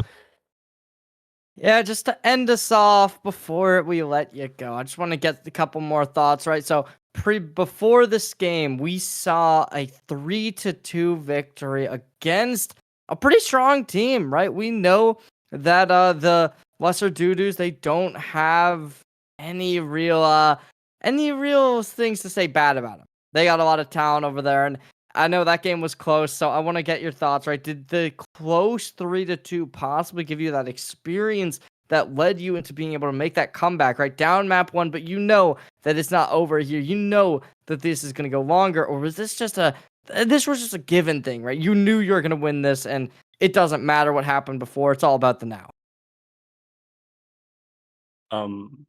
Sorry, do you want Troy to answer? So I forgot to say that because you know what? I'm a little bit on that kind of not smart side. So I'm gonna ask Troy just because you know Troy faster. Troy's got that experience, right? Troy's a veteran, and then we'll get your answer after. Well, I used to play for DDG. I played Oh, with them for the past year. I was their top laner and mid laner. So there's a lot of history going into that series. Um, to be honest, I wasn't very confident going into the series because we don't really practice and we're very new. Like we're a newer team compared to like DDG who has been playing together for a very long time. So they're very experienced together.